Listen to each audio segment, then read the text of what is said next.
This conference will now be recorded.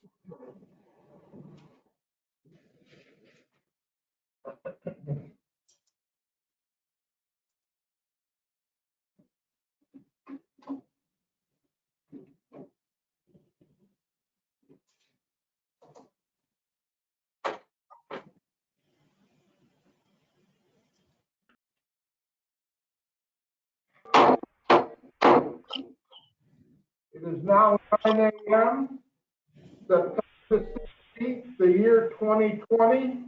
I'm bringing this TTSA monthly board meeting to order. Roll call, please. Dan Wilkins. Present. Blake Tresson. Present. Lane Lewis. Present. David Smelser. I believe I just saw him pulling in the parking lot. Mr. Smelser is the replacement for John Northrup. He's taking Mr. Northrup's place. I'll let Dale speak on that. And then we have President Dale Cox. Yes. Let's all stand, please, for the Pledge of Allegiance. Rochelle, would you lead us, please? Sure. I pledge allegiance to the flag of of the United States of America and to the republic for which it stands, one nation, nation, under under God, God, indivisible, with liberty and liberty and justice for all. Amen. Well, I got through the last half of it anyway. And here's Mr. Smelser. Okay, let's know that David Smelser is here. And I would like to introduce David Smelser. He is John Northrup's replacement. John, I want to thank you for your several years of service from Alpine Metals. And I hope you have a good retirement in Southern California. And once again, thank you for your service. Thank you very much, and glad to have worked with you guys. Okay. And then to my right is the replacement, David Smelser, a longtime resident of Alpine Meadows. I've had the honor and privilege of knowing David for over 45 years, and I'm very excited to have David be a part of our board. I know that he's going to be a great asset. First item on the agenda, as always, is public comment. Anyone wishing to address the board on any item not on the agenda, now is the time. Okay, Dale. It looks like we have public comment, and I have Carl Davis who has raised his hand, and also Jane Davis would like to speak. Carl, go ahead. Hi, good morning. I want to address the administration and this board here. The last couple of months, I brought up the fact that there hasn't been a laboratory director job opening position posted for TTSA. To this day, it still hasn't been posted. So I'm trying to figure out what's going on here, because in Mr. Peak's operational report, and I mean, it's great that Ms. Davis is here, because I'd like for her to clarify exactly what her job title is, if she is the lab director. And if she has she formally accepted that job position? And for Ms. Chavez, I'd like to ask, what is the law regarding how long she can be in this position before she's properly compensated? So I would like to know those answers, because as far as I'm concerned, as far as I know, the laboratory director hasn't been established. Mr. Griffin is big on seeking the truth and sharing the truth. Well, I'm trying to seek the truth. All you guys got to do is post the job position. Okay, that shows in good faith that you're trying to actively search for somebody. Okay, bring up things like this classification and compensation study that you have here. I brought up the fact that most of upper management got a raise because of this study, and a lot of people are taking what essentially is a pay cut because you've not giving them a cost of living raise over time for the employees that are there.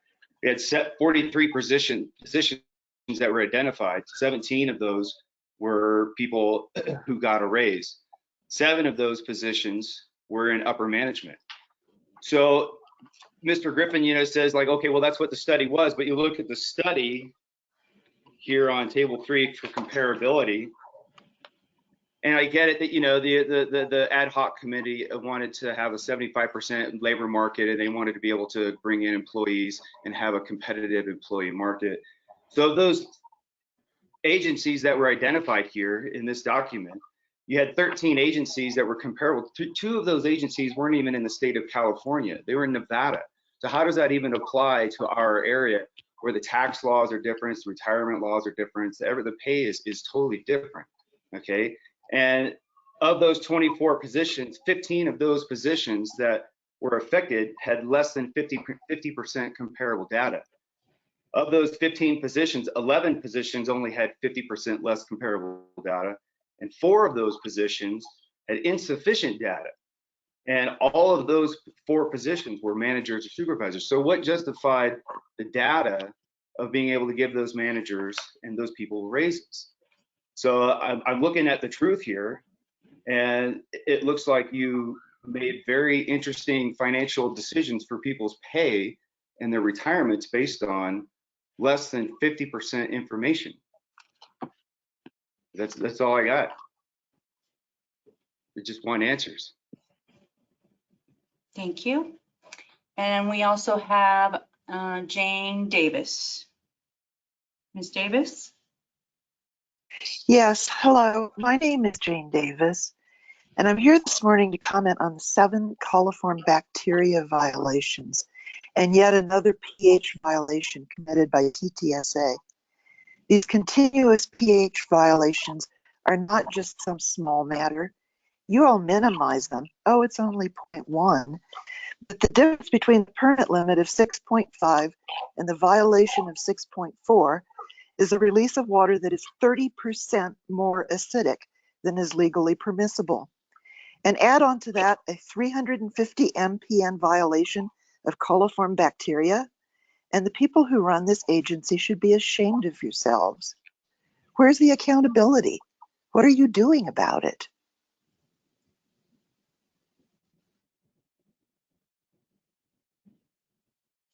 Is that it, Ms. Davis? Yes. Okay. And Pippin Mater? Great. Can you guys hear me? Yes. Perfect. Thanks. My name is Pippin Mater, and I'm an environmental engineer. As you guys know, until recently, my wife worked at TTSA, but she no longer does, nor does anyone in my family. I felt it would be unprofessional to comment on my environmental and personnel concerns as long as she worked here. But now that she does not, I feel the time to speak up is now. I'm speaking today because I am concerned that the Truckee Tahoe Sanitation Agency no longer holds the public trust, and that this board is not holding their GM accountable for incorrect or half-true information he is providing the board in an apparent effort to cover up agency mistakes. For example, in this board packet, there are multiple misleading or incorrect statements, and here are 2 examples. First, the board packet states that there were 2 violations last month, but in fact there were 8. 7 of them were the rolling average coliform, which is to say that almost a quarter of the last month, the plant was violating their limit for bacteria. It should come as no surprise there was a bacteria violation. As anyone who has a hot tub knows, chlorine disinfection only works correctly at neutral pHs over 7. So when operations allows the pH of the effluent to be low, the disinfectant process is limited. And second, the packet implies that Lahontan is aware of the violations and has taken no action. This is not true. I met with the executive of Lahontan, and he and his board are aware of and concerned with the violations, and their first step is to verify the data through their data verification team in ELAP. This process has already begun, and ELAP is now verifying the data before additional action is taken by Lahontan. TTSA is violating their discharge permit. They have a cease and desist order filed against them. Nearly 2/3 of the staff have left, and they have spent over $1 million on lawyers to fight their own employees.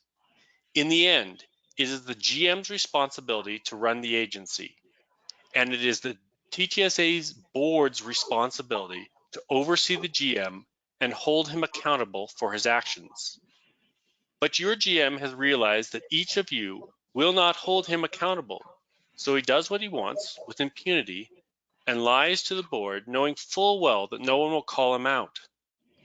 TTSA has gone from a top-tier water treatment plant to a local embarrassment, as shown by TTSA's own supplied violation data. I feel that this board may have been doing an acceptable job when the agency was running correctly. However, it no longer is. Each of you have a fiduciary duty to preserve the Truckee River water quality and be responsible with the ratepayers' money. You are no longer doing either. Fixing the problem will take a concerted effort, and I hope that the board is able and willing to put in the extra time and work required to get things back on track.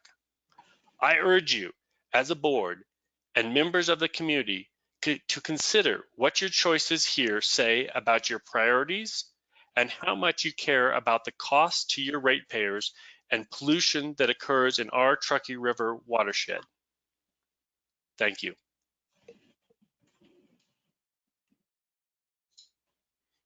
Okay. And I also received a letter from Laura Mader that was submitted via email. Laura, are you available to read your letter yourself? Laura, one more time, are you on the line? Did you call in to read your letter yourself? Okay, I'll go ahead and read the letter that Laura Mader submitted to the board to be submitted for public comment.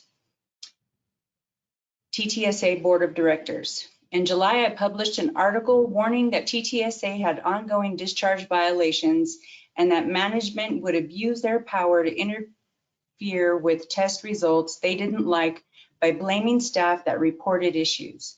Unfortunately, this is exactly what is happening. On page 87 of the September board packet, Operations Manager Michael Peak wrote a report that blames his lab staff for reporting discharge violations, implies that the data they generated was questionable without providing any evidence, and tries to say the 9 discharge violations involving 3 different constituents that have occurred at the TTSA in the last 2 months are somehow all fabricated. It all appears the only evidence for his actions are the results reflect badly on him. The clear implication is that staff that report results that do not reflect well on upper management will be attacked, disparaged, and blamed. I ask you to read his report and consider whether any staff member at TTSA could feel comfortable informing Mr. Peak that a violation had occurred. An agency like TTSA relies on the public's ability to trust its integrity. The community and ratepayers deserve better than this. Please take action to show that you expect management to take responsibility for a plant operation and that you won't accept a culture of blame and excuses. Laura Mader. And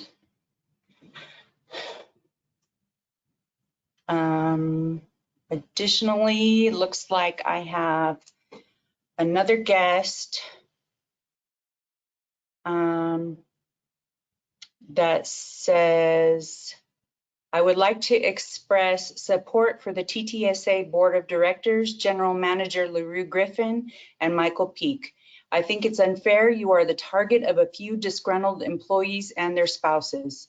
I give credit to the hard work it has been to improve staff accountability and institute the hard changes that need to occur after years of mismanagement.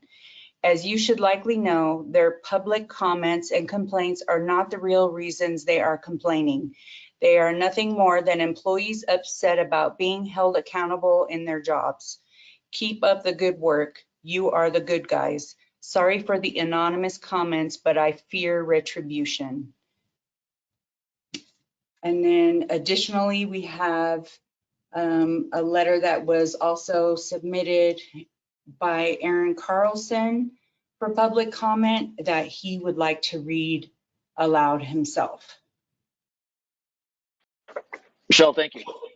Members of the board, thank you for letting me talk. My name is Aaron Carlson. I'm the senior engineer here at TTSA. And I'd like to start out by saying when I was first hired at TTSA, I understood that there was a group that was dissatisfied with the new direction Mr. Griffin was taking the agency. In the beginning, I was impartial and sought out viewpoints from each side. When I asked a fellow employee why they were unhappy, they responded, things could be better. Over the last 3 years, I've concluded that there is no substantive reason for dissatisfaction, only the simple desire for things to return to the way they were before. But why did the board select Mr. Griffin? As technology improved and management styles became more refined, the board saw the opportunity to improve TTSA for the better.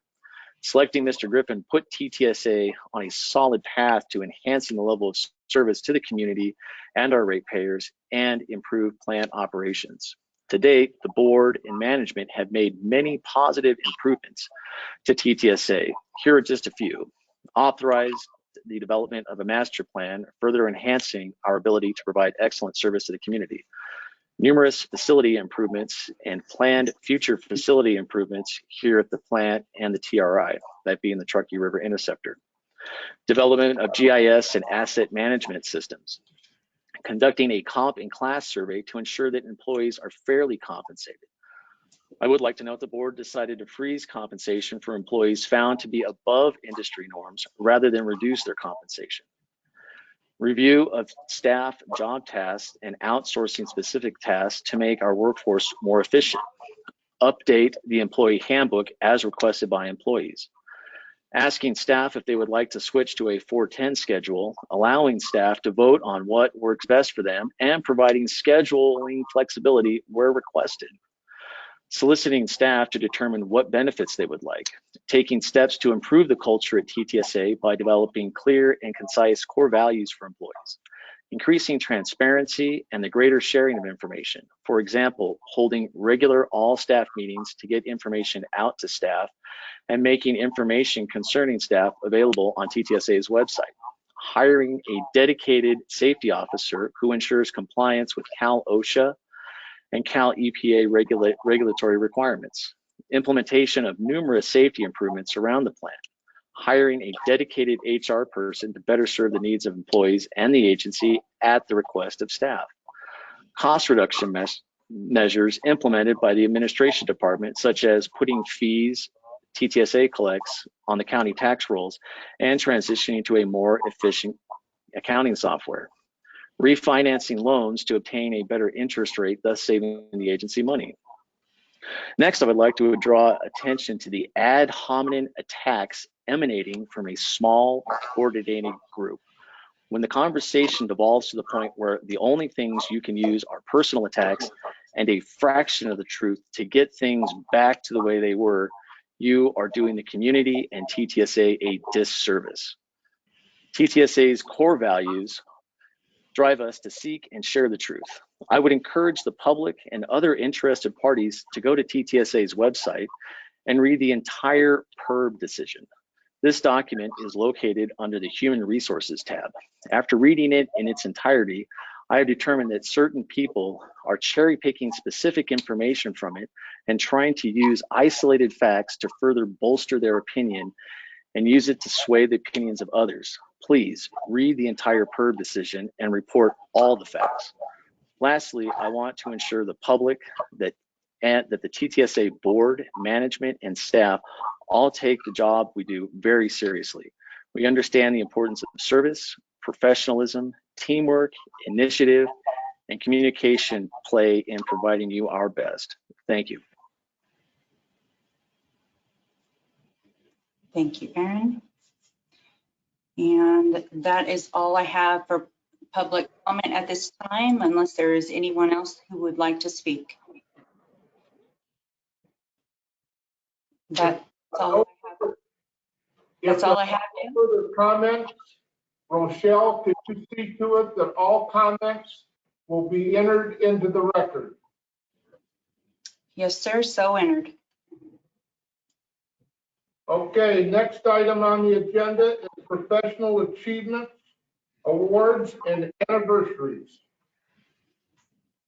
Good morning, President Cox and directors, and welcome Director Smelser. Vicki Lufrano for the record. I just wanted to acknowledge a couple of staff anniversaries and then a TTSA achievement.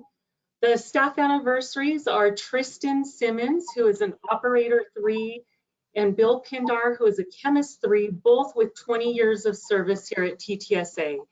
That's no small feat, so congratulations to those two individuals. Additionally, I just wanted to discuss a TTSA achievement, which is our annual wellness incentive that we have provided to employees. This year we provided an Osprey backpack as a wellness incentive, and it's intended to encourage an active lifestyle. The backpacks may be utilized in multiple ways. They have handles on the top and the sides, so they can be carried like a briefcase or a backpack. And this allows employees to have multiple options in the way they utilize the backpack. TTSA was able to receive a wellness reimbursement from CSRMA that covered a portion of the cost of the wellness backpacks. Thank you. I want to, at this time, congratulate both our employees for 20 years of service. We appreciate their dedicated presence here at TTSA, and thank you again for doing a great job. Next item on the agenda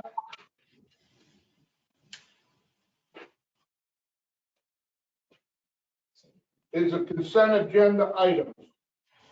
If everyone has had a chance to review all the financial statements and progress payments, are there any questions or comments from the board? I'll move approval of the consent calendar as is. A motion on the floor to approve the consent calendar. We need a second. I'll second. Been seconded by Blake. No further questions or comments on the consent agenda items 1 through 5. Roll call, please. Director Wilkins, Yes. Director Smelser, Abstain. okay, Director Tresson, Yes. Director Lewis, Yes. and President Cox. Yes. Okay, motion approved. Item is item number 5, the regular agenda. Report from the August 19th, 2020 closed session meeting. Those following electronically through our internet packet, I'm on page 49 for the regular agenda item. I will come in and provide a reference page for you. At the August 19th board meeting, we had a closed session. I just wanted to report that at the conclusion of the meeting, there was nothing to report after closed session. Nothing else.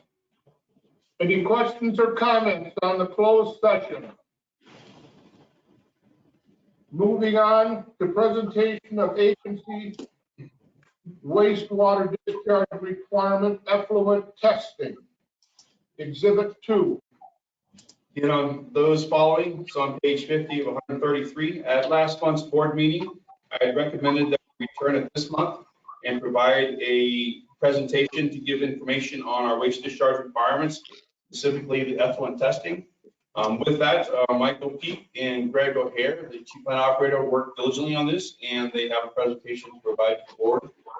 With that, I'll hand it over to you, Michael. Good morning, Board of Directors, President Cox. Today we, based on our last meeting, we had offered to present a presentation for you to help hopefully clarify. So again, thank you to Greg O'Hara for his help on the presentation. So the scope of the presentation is just to go over waste discharge requirements, WDR, and our effluent testing. We did offer this at the last board meeting, just based on all the questions that arose.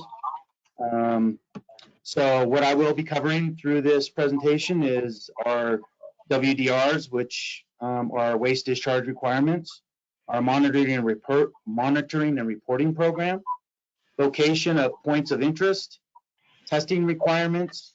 We will discuss the violations and our testing changes that we would like to be moving forward with in the future. So having said that, moving on, to the next slide.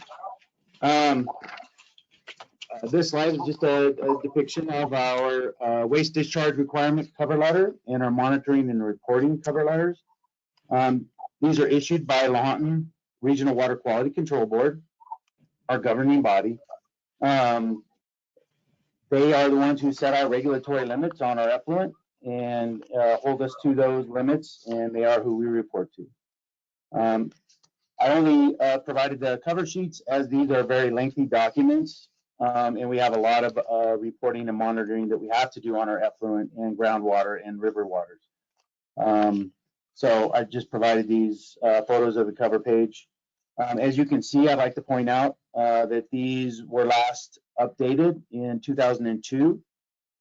So it's been a while since our WDR or monitoring and reporting documentation has been updated by Lahontan. This covers multiple phases. Our WDR has always covered multiple phases of the plant's existence here in the Martis Valley. We have WDR requirements all the way back to inception of the plant, and they've changed over the years as the plant has grown and changed processes. The multiple phases covered pre and post DNR. So just for a little bit of insight on how WDR, our discharge requirements and monitoring and reporting. Hey, Dale, could I ask Mike a quick question?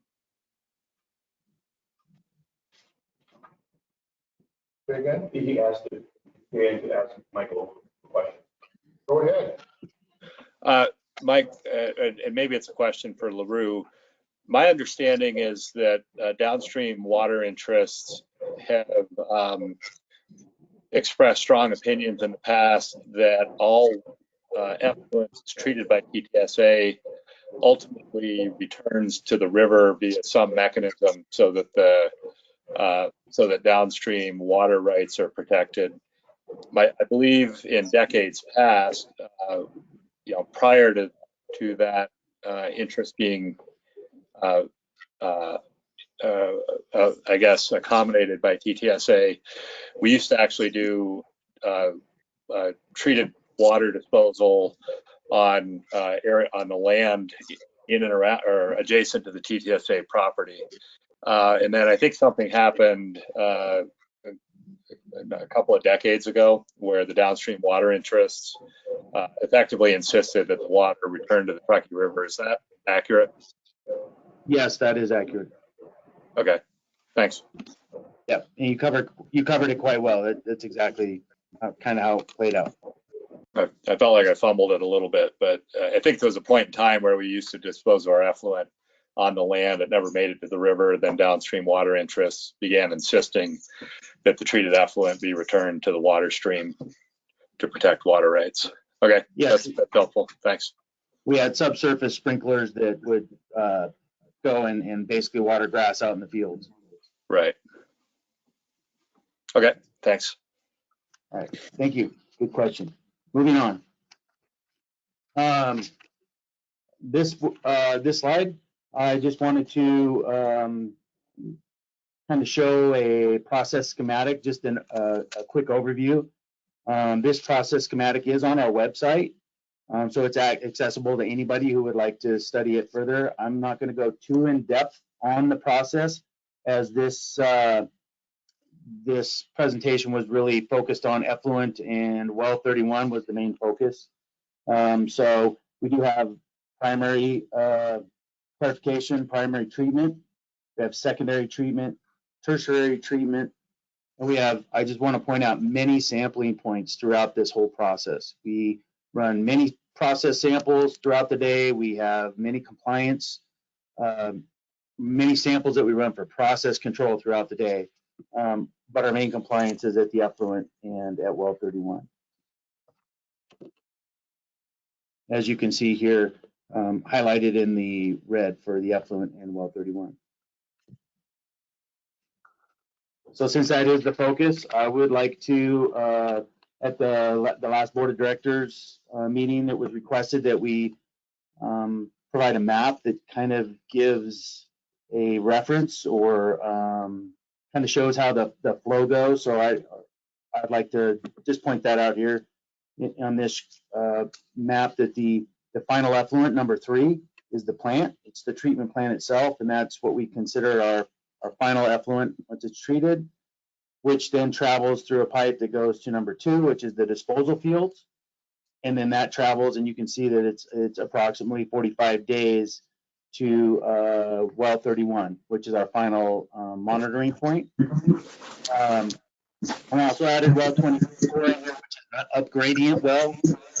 To explain that, it's just a well that would be up-gradient of our influence of our effluent water that goes to the disposal fields. Mike, yes. a question on that. So the effluent that goes into the there at item 2, and then we monitor groundwater quality upstream at well 24 or site number 1, and then again down at well number 4. Do we know what relatively, I mean, I imagine it varies over the year, but what fraction of the groundwater flow that is going through the groundwater there is coming from TTSA's effluent versus just natural groundwater?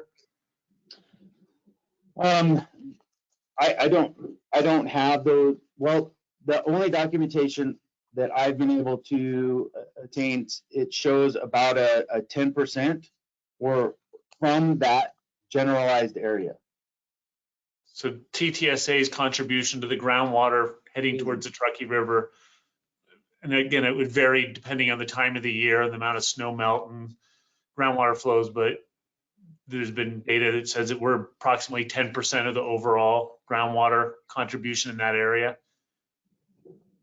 Actually, that we would be 90%. 90% in that area, yes. Okay. But again, it's a big body, it's a big area. There are other influences that can come into that that section, other than just the upgradient flow of well 24. Okay. Mike, I had a question. Yes. Yes. Okay. When you're measuring at well 31, the wells, apparently the casing's 80 feet deep. Groundwater starts at 30 feet. Your measurements are the first 3 feet of that groundwater. Is that correct? Yes, and I will be getting into that in a little bit more depth in following slides. So okay. if you could hold up on that, hopefully I'll explain that. And if I don't answer during that time, just let me know, and I'd love to give more in depth if you need it. Okay, thank you. So moving on to the next slide. This is just an aerial map that depicts that same area. It's a little bit better representation. You can actually see the plant. You can kind of see the disposal fields here, and then approximately a mile that our treated water travels through the ground before it reaches well 31, which is our closest sampling point to the river.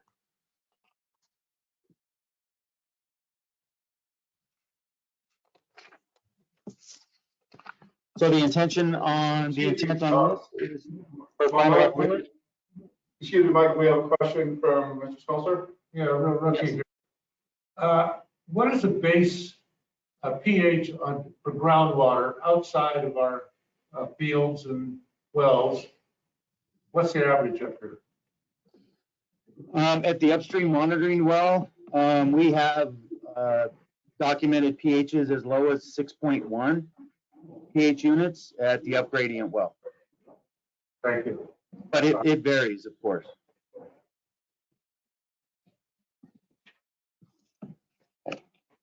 So on the final effluent, I just want to point out our WDRs, waste discharge requirements, monitoring, reporting. This just shows our limits and our monitoring and reporting requirements. So it shows the limits on the constituents for final effluent, and it shows how often we have to test. And what I would like to point out here is that we do 1,359 tests that are reportable per year on our effluent water before it goes to the disposal fields. So there's many tests that are run on our effluent to ensure quality. And again, on this, Hey, Mike, sorry to keep interrupting you. This is Dan Wilkins. On that, could you flip back to that last slide? I can. So it looks like there's about 1,359 tests per year that are done. If any one of those tests exceeds our waste discharge requirement, would that be flagged as an exceedance and a violation of our waste discharge permit? Yes. Okay. And it would be reported to Lawton. Okay. Thanks.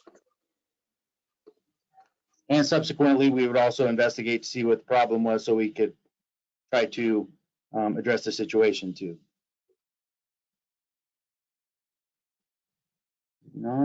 So back to well 31. Again, this is just a overview of well 31's monitoring and compliance. So these are the limits for monitoring for well 31. Again, you can see that we're running approximately 416 tests on that well per year. So again, a high number of tests to ensure quality of the water before it goes into the Truckee River. This is just extra monitoring and reporting. This still doesn't cover everything we do, but I just wanted to throw this up just to show what else that we are looking at, that we're monitoring, the limits and the monitoring and reporting requirements, even more tests above and beyond shown in the previous slides that we do have. We don't have limits on these tests, but we do have to monitor and report them to the state. We monitor and report roughly 6,300 data points over the year that we report. And of course, our goal is to always achieve 100% compliance on our compliance for our effluent and well 31.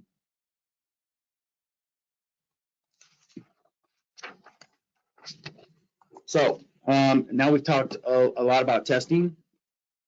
I'd like to get into the violation history, as that was a focus, one of the focuses at the last board meeting, and something I wanted to be able to try to demonstrate for everybody to see. We have received a lot of questions. So I did choose to focus on 2015 through 2020, as that seemed to be the highest focus. So here, you can see I just provided a violation summary up to date.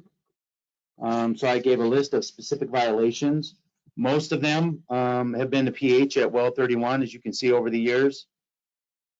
The reason 2015 is not on here is we had no pH or any other violations that we reported for 2015.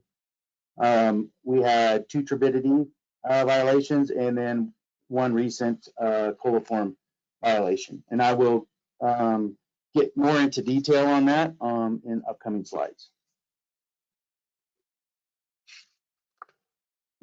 So since most of the violations were the well 31, I did want to just give a demonstration or a little explanation of how we sample that well and what's done out there. Thank you, Kristen Schramp, for providing us this sampling. She's out there kind of giving her how you run the samples out of that well. Sorry. So anyway, how do we sample the well? What we do is we take a groundwater level. We determine what the elevation in the well is with a measurement device, and then groundwater is purged prior to sampling. The sample is collected from the top 3 feet of the water elevation in the well, and then the sample is tested in our certified lab. So continuing with pH violations at well 31, I wanted to show just what the numerical numbers were, not to lessen the issue of the pH violations, but just to show what our overall compliance was. So I provided this table and bar chart to just kind of show 2015 through 2020. The reason 2015 is not on the bar chart or the table is because we had 0 violations of pH at well 31 for that year. And then we had 3 in 2016, 5 in 2017, 5 in 2018, 0 in 2019, and 1 in 2020 up to this point. Which, if you see the corresponding well 31 pH % compliance, we are typically 90. You can see for 2016 we're 94.3% compliant. 2017 90%, 2018 90%, 2019 100%, and for this year so far we're 97.2 compliant. Yes. Can I ask a question? Yes. You know, okay, back in 2017 and 18, I know Richard Sweatich was doing studies and changing, looking at the disposal field and making different calculations. Did that have any effect on the pH differences in the field? Yes, most definitely. I think it did. That's why we had seen some of these issues in 2017 and 2018 was after a study that we were working on. We saw some changes in the fields, and we were trying to figure out what those changes were caused by and see if we could correct those changes. So I'll move on. I'll continue on with this slide. So how did we get here? To your point, Lane, I wanted to optimize the process in 2016. At the time, we were putting a chemical into the field to try to control a pH in a large body of water, and at the time, we did not really see a large pH increase change by doing that. So we made a conscious decision I made a conscious decision to discontinue caustic addition or chemical condition to the effluent to try to maintain a pH at well 31. And during this time, I was always just want to make sure this is very clear, always in conversation, always in communication with Lahontan during these time periods. And when we were making these decisions, Lahontan was involved with these decisions on how we would be moving forward. So some of the benefits that I saw by doing that was lower treatment costs. Lawton was fully informed. Well 31, that we basically weighed options. I thought that we took the best course of action, and with the full knowledge that if our regulating body had told us that they did not want us to do that, that we would have reevaluated, and if we had to, we would have then supplemented or tried to increase the pH out at well 31 based off adding a chemical to the effluent. We are now taking steps. We were always prepared to add the caustic. We are now taking steps to try to raise that pH again to see and do our own evaluation if that does have a positive net effect without having other negative effects on our disposal system. Hey, Mike, I just want to make sure I'm understanding this table. So the percent compliance, it looks like we do a pH test weekly at well 31. So for 2016, 49 of those weeks of the year, the pH levels were at 6.5 or above. And then 3 weeks of the year, they were at 6.4. Am I understanding that properly? 3 grab samples out of the year, out of the 52 were below the 6.5, yes. Okay, and then likewise for 2017, there would have been 47 that were above the 6.5 and 5 that were below.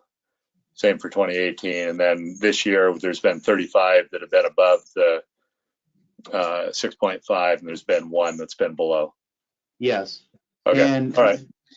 Thank you. And I also think it's important to point out too that our effluent pH is our daily average effluent pH never drops below the 6.5 pH units. Even though we're not regulated there, it never goes below the 6.5. So the effluent where it leaves the plant is consistently above 6.5, and then after that effluent gets injected into the ground, something happens between then and 45 to 60 days later when it shows up at well 31 where the pH level has dropped a bit. Yes. Okay, thank you. Hey, Mike, question from Blake. Yes. Does the Lahontan permit require any testing in the Truckee River at all, above or below the diffuse kind of discharge point below well 31?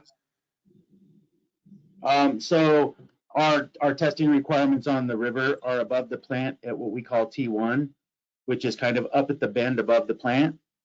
The Martis River above and below our influence, and then T2 and T3. T2 is at the Glenshire Bridge, and T3 is down at State Line, Nevada. And are there effluent limits? You guys wouldn't be held any effluent limits. It's just monitoring and data that you collect. Okay. It's monitoring, yes. There is wording of how much you can change the pH in the river, but other than that, it's just monitoring. There's no limit set. And just with these pH hits below 6.5 over the last 5 years, have we ever, has there been any measured, constituent changes in the Truckee River, above versus below that, that we've seen or that Lahontan has reacted to in the actual Truckee River water quality that they can attribute to perhaps these pH violations? No. Okay. Michael, if I could just ask for some additional information. I know you don't have the data in front of you, but when you have the data set points of the river upstream and downstream of us, are you finding that the pHs increase or decrease after? I went back on a 5-year average, and it's typically about 0.2 higher at T2, which is below the plant, than it is at T1, which is above the plant. So you're saying that over 5 years, that pH typically actually is increase. They see a change in the pH in the river and it's an actual increase. What are those pH ranges in the actual Truckee River? Are they right at 7 or? No, they swing quite greatly. I've seen in that 5-year period, I saw a pH at T1 above the plant as low as 5.7 pH units in our database, and as high as 8.5, 9. So the pHs in the river themselves swing quite greatly, and of course that corresponds to downstream pHs as well. They kind of follow each other, but. I can provide more data next month on river pH history if you'd like. I'd be curious to see a map at least of where you do it and maybe the tests that you take and the frequency. Okay, will do.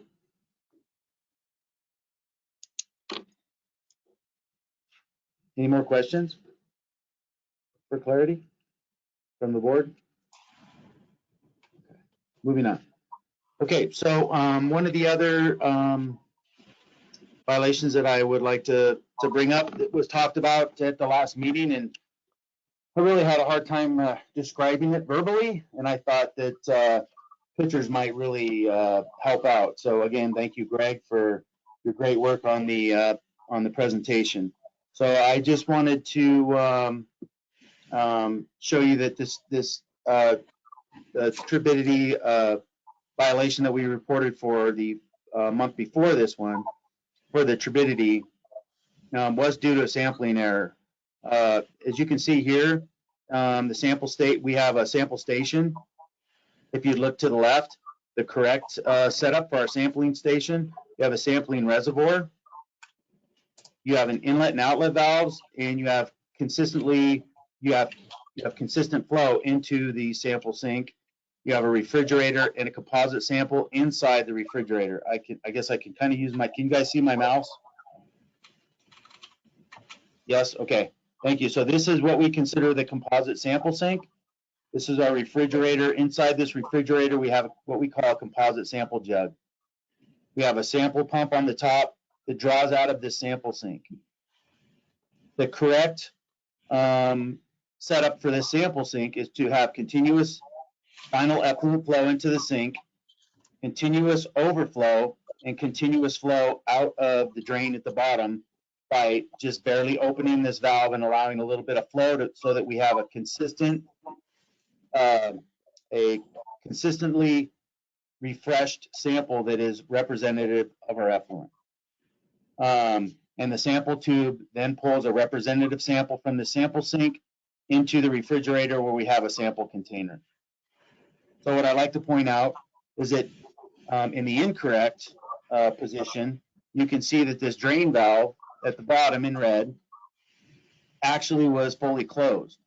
So as a final effluent flow was entering the sample sink over a period of time, which was probably days, if not weeks, we had a solid deposit that settled in the bottom. And as that deposit settled and the sampler pulled off the sample from the tube, it started to collect the solids or the suspended solids that had settled out and were being collected in the bottom of from the bottom of the sample sink into our composite sampler. And so we picked those solids up, and then we had to record that as a violation as it went over our limit of 10.0 NTU units. The corrective action that we took, and we did talk about this at the last meeting, but I just wanted to reiterate it.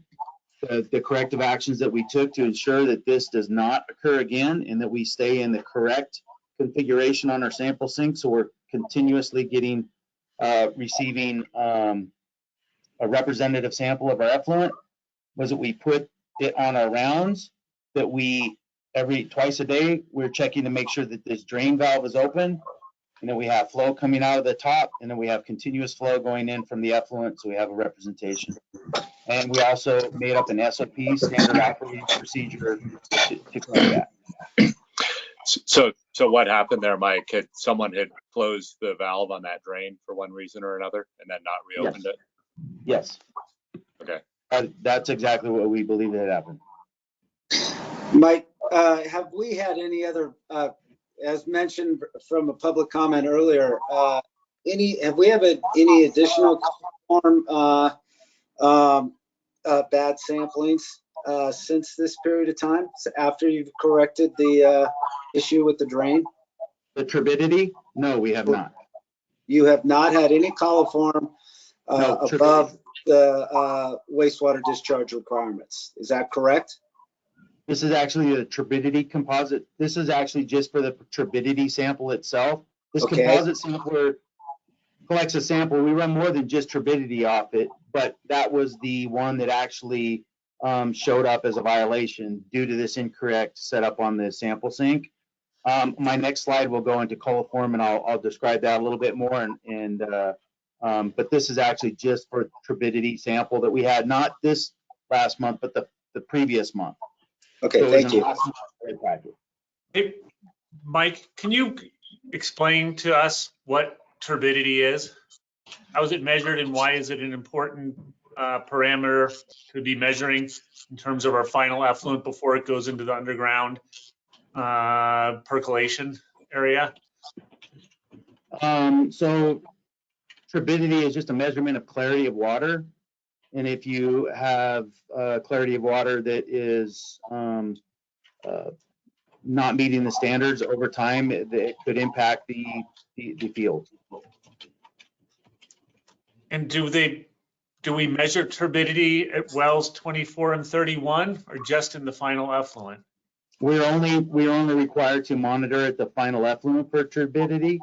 And well, not only there, but we monitor it in other places, but we're required to report it at the final effluent before it goes out to the disposal fields. Is our only compliance point for turbidity. Do you measure turbidity in the Truckee River? I mean, as a reference as to what like an 11 or a 60 is, what is, do you know what like the Truckee River turbidity would be? I believe we do. I don't have those numbers right offhand, but I can definitely look into that and provide you with some information next month. Okay, thank you. Mike, I got a question very quickly.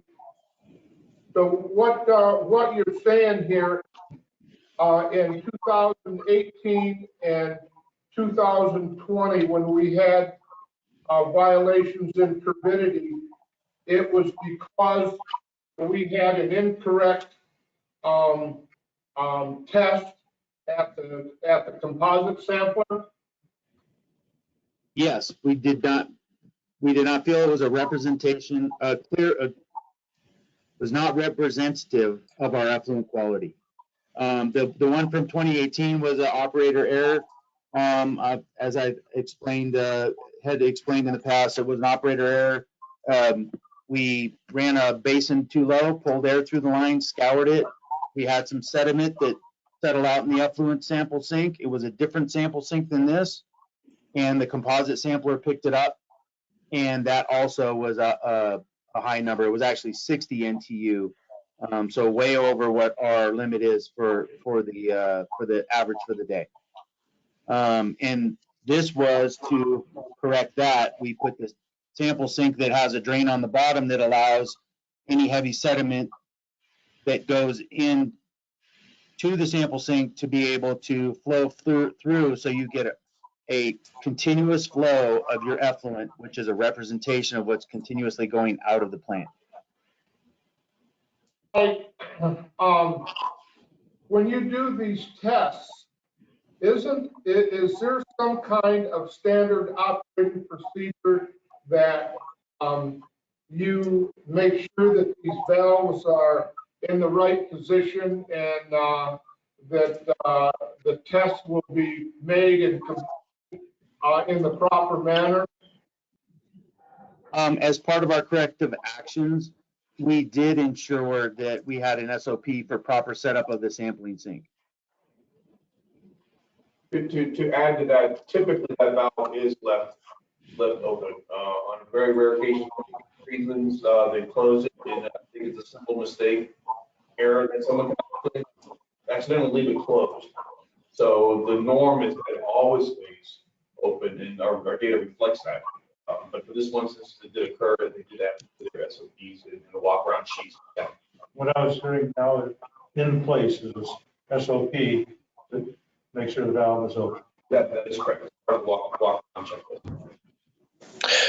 And then, Mike, can you remind me what the upper limit is on turbidity in terms of our waste discharge permit? It's for the 10 final NTU, one. 10 NTU for the day. Okay. Max, based off a composite sample. Okay. Moving on. So we're going to move on to total coliform, and there are a few things I'd like to clarify here. So total coliform violation that occurred on August 3rd of 2020, which was a 350 MPN per 100 milligrams per liter. We had a chlorine residual of 3.2 milligrams per liter. So you're going to see later on in the earlier slide, we described this as a 52 to a 54 MPN. So this was a one-day occurrence. It was a 350, but we have to average that for our WDR. What it is, it's a 7-day mean.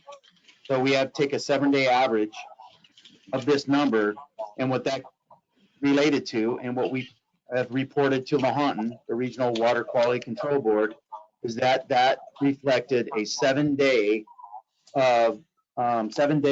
period where we were over our 23 MPN per 100 on our effluent. So that's how we report it. I just wanted to point out that this was actually a one-day occurrence that shows up as 7 days that we have to report as violation because it is over our permit limit.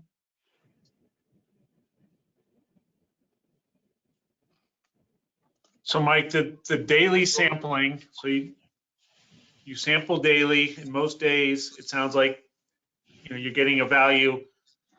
I don't know what a typical value outside of this 350 was, but you're always doing a rolling 7-day average. So long as that 350 was within that 7-day average, the 7-day average exceeded the 23 value you needed. Once you got to day 8 and the 350 wasn't part of that value, the 7-day average no longer exceeded the 23, but any of those 7 days that included that 1 day with 350, the 7-day rolling average would have exceeded the permit requirement. Correct. Thank you. Correct. That's a very good way to explain it. And I'm just going back to your earlier table. You also have a 2-day average, a rolling, I guess, 2-day average of 240, but the 350, you would have had to have had a number, of 130 at least on another day to have hit the 2-day average. So it was below 130. So the days, the day of and the day after the 350, the other value was below the 130. So you never had a 2-day average exceedance? No. Okay. So not in the last 5 years of recent history that we're going back. We go way back.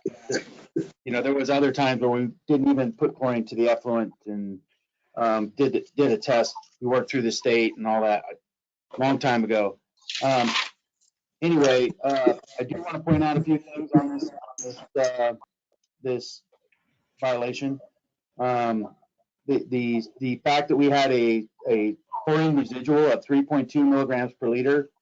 In our history, we don't typically, it's very non-typical to see such a high coliform number when we actually have a chlorine residual on the effluent water. So we do feel this was an abnormal number, and as of right now, we consider it to still be under investigation. We have reported it to the state, but we are still trying to look into what may have happened. Even through conversations with lab staff, they've even shared concern that this number doesn't seem normal or right. It was out of our normal parameters, especially when we had a chlorine residual. Mike, do we have information from or do you have it at your availability right now, what the coliform level was both the day before and the day after this test? I don't want to go off of just my memory. Okay. Greg, do you have that information right there with you on your sheet? And maybe while Greg's looking for that, it sounds like what you're in the process of doing, Mike, is trying to figure out if there was something that happened within our plant process that was different that would have caused this spike in coliform, or if there was something in the sampling process that is potentially misrepresenting the total coliform as being higher than it actually was. And that's when you say it's under investigation, you're looking at both of those possibilities. Yes. Okay. Exactly. Because there's a lot of different ways things can become contaminated, things happen, but we are kind of trying to look into it. Some of the corrective actions that we have taken are we increased our chlorine residual, our average daily chlorine residual, a couple of parts to ensure that if it was process related, that we are getting our disinfection and meeting our requirements. I also do want to point out that I've heard a statement about 7 being, if you don't have a 7 pH, you don't get an effective disinfection on your effluent. And I just want to point out that the actual range that they give that you want to be in for effective chlorination is 6.5 to 7.5 is the pH range for effective chlorination and disinfection. Hey, Mike, this is Greg. I have that data for you. So after the 350, we had less than 2 for 4 days, and until the 8th, and then we had a 22, and then the day after that, a less than 2, and then it looks like the previous week they were ranged from less than 2 to a 4. So something significant changed for that one day, and whether it was something significant in our plant process or something significant in our sampling is what we're trying to figure out right now. Yes. In your experience, Mike, is it likely that something in our plant process would change for one day to cause that degree of variability? No. And then when looking back at the suspended solids around that time and other constituents that may impact your chlorine disinfection capabilities, there was no other outliers that showed that there would have been an impact to this significance. So to answer your question, no, in my experience, typically when there's a plant upset, it doesn't last for just one day. That way, it's usually you'll see it more. Right. So it's like it sounds like the day before it was 100. The measurement was 100 times lower, more than 100 times lower, and the day after it was more than 100 times lower than it was on this day. Yes. Okay. All right. Thanks. Any other questions on total coliform, board? Thank you, Greg, for the information. And Mike, just confirming again, the Lahontan does not require coliform measurements in any of the other wells or within the Truckee River, just to put these numbers sort of in context of what we see out elsewhere. Yeah, so coliform are an indicating bacteria. They're just an indicator to show you if there may or may not be other bacteria in the water. Actually, Kristen, I believe that our wells and rivers where we monitor and report fecal I know at well 31, we have requirements that we have to be below for fecal coliform. And on the rivers, we don't have any limitations, but we do report it. Kristen, can you elaborate on that a little bit, please? Laboratory director. We do, for our 5 kind of monitoring wells throughout our field, I'd have to check to see if it's quarterly or when we do them, but we do a total coliform and a fecal coliform on them, I believe possibly quarterly for those wells. And then well 31, we do we run the total coliform and fecal, but we only report fecal on well 31, and that's a weekly again. And then on rivers, we do a total coliform and a fecal coliform on those once a month every time we do a river sampling. Thank you, Kristen. And just sorry to keep interrupting, Mike, but just one other question. You mentioned the correlation between the chlorine residual and the coliform measurement. Chlorine is basically used to kill coliform, correct? And other associated bacteria, yes. And other bacteria. So generally having a chlorine residual above a certain level and having a coliform level that's extremely high are inconsistent things, because the chlorine typically kills the coliform. So either on this day there was a high amount of coliform coming out of the plant that was also resistant to being killed by the chlorine, or something else was going on to cause that inconsistency. Yes. Okay, thank you. Any other questions from board? Moving on. So we talked a lot about the violations. I'd like to move into testing changes that we also talked about for moving on for the weekends. Now that we've discussed the violations, let's address the testing changes that have been part of the topics. And I contacted, just for information, I contacted about a dozen wastewater treatment plants that are similar to us, and confirmed that about half of those treatment plants are actually utilizing operations staff to run some of the similar certified and reportable numbers that we are going to be having our operations staff also. Excuse me, Michael, can you go to the next slide? I think that'll be in reference to your talking point right now. Sorry, yes. Thank you. So have contacted about a dozen plants, and about half of those are also utilizing operations staff to run these reportable numbers. The 2 points here are operations weekend testing and coliform testing that we're looking into. So the operator weekend testing for the handbook, one of the objectives here for making this decision and moving forward with this, one of the objectives was that in our handbook, we have in there that the laboratory staff work Monday through Friday at TTSA at the plant.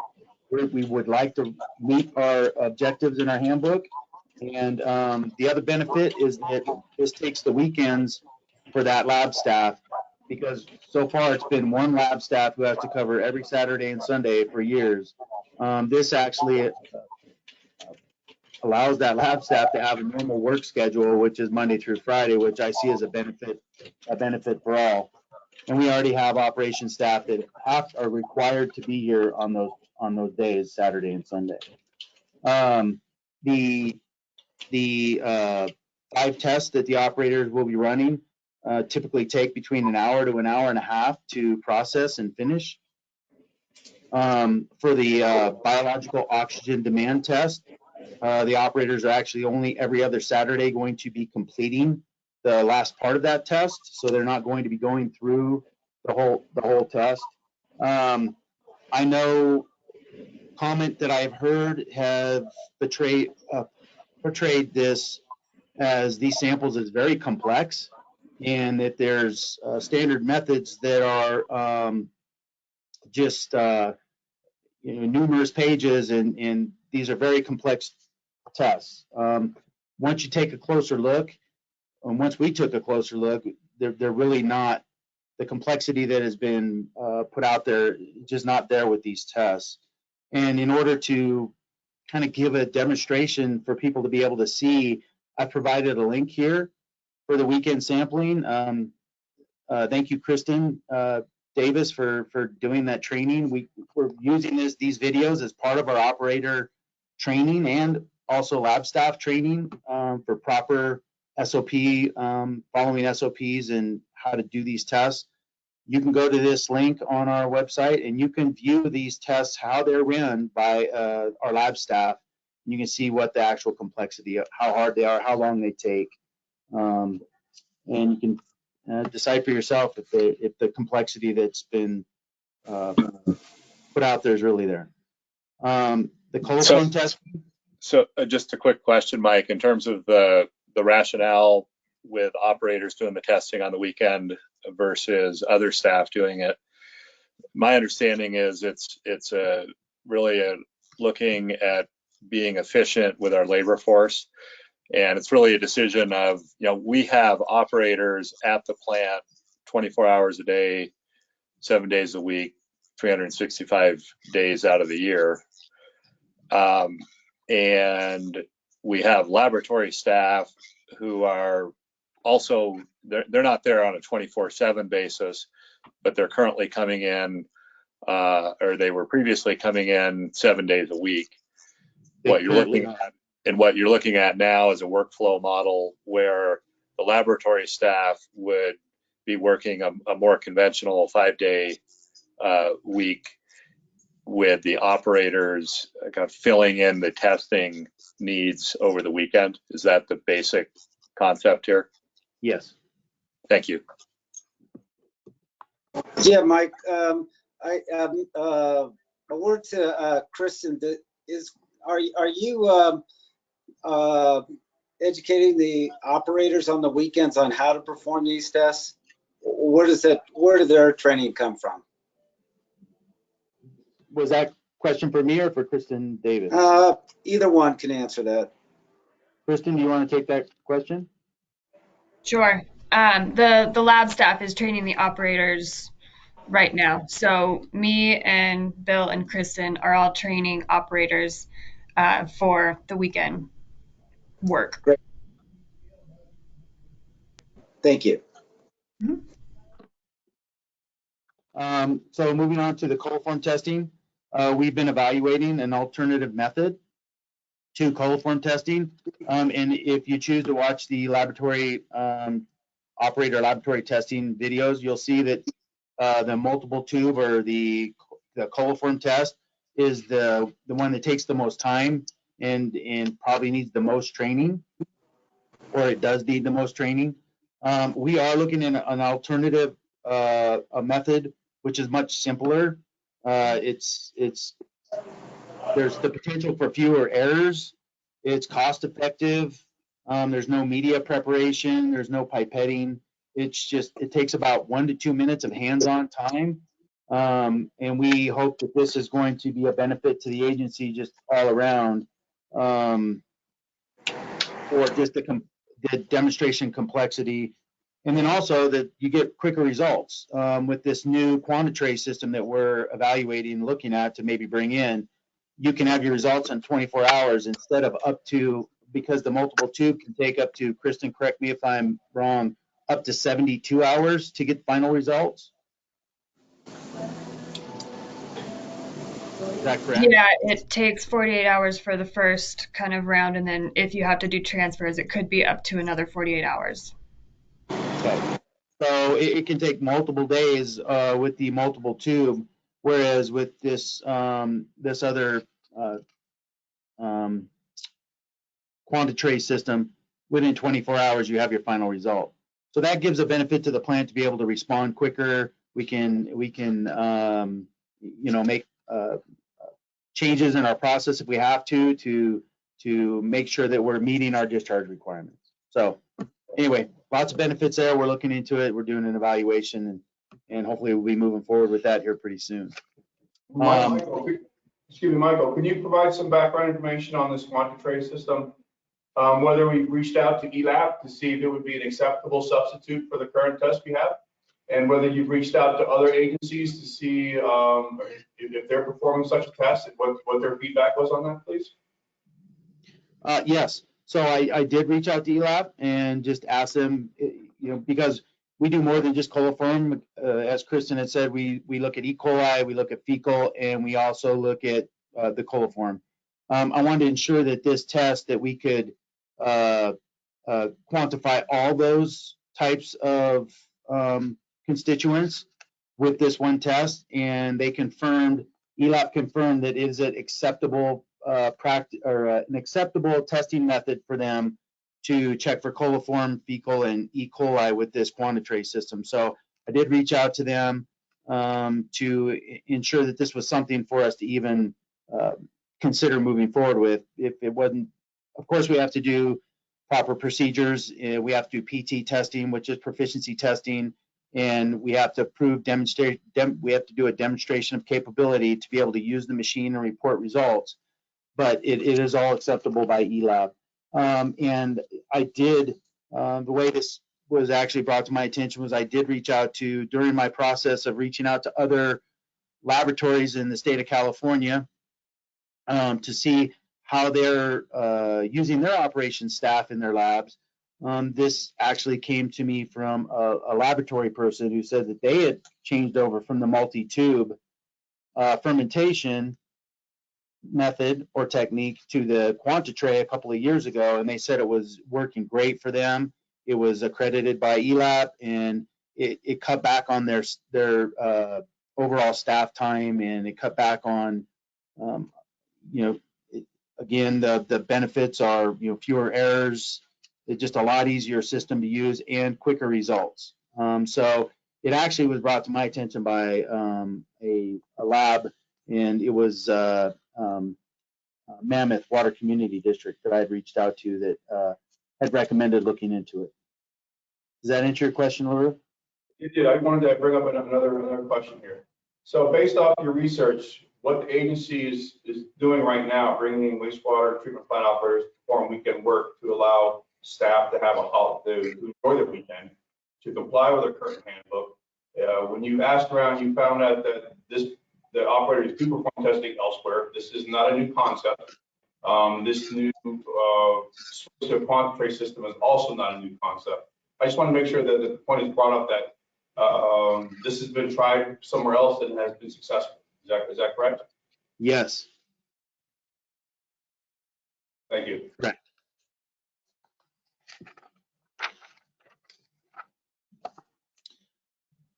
So with that, I'd be happy to take any questions from the board of directors at this time, if there's any further. Okay, does the board have any questions or feedback on Mike's presentation here?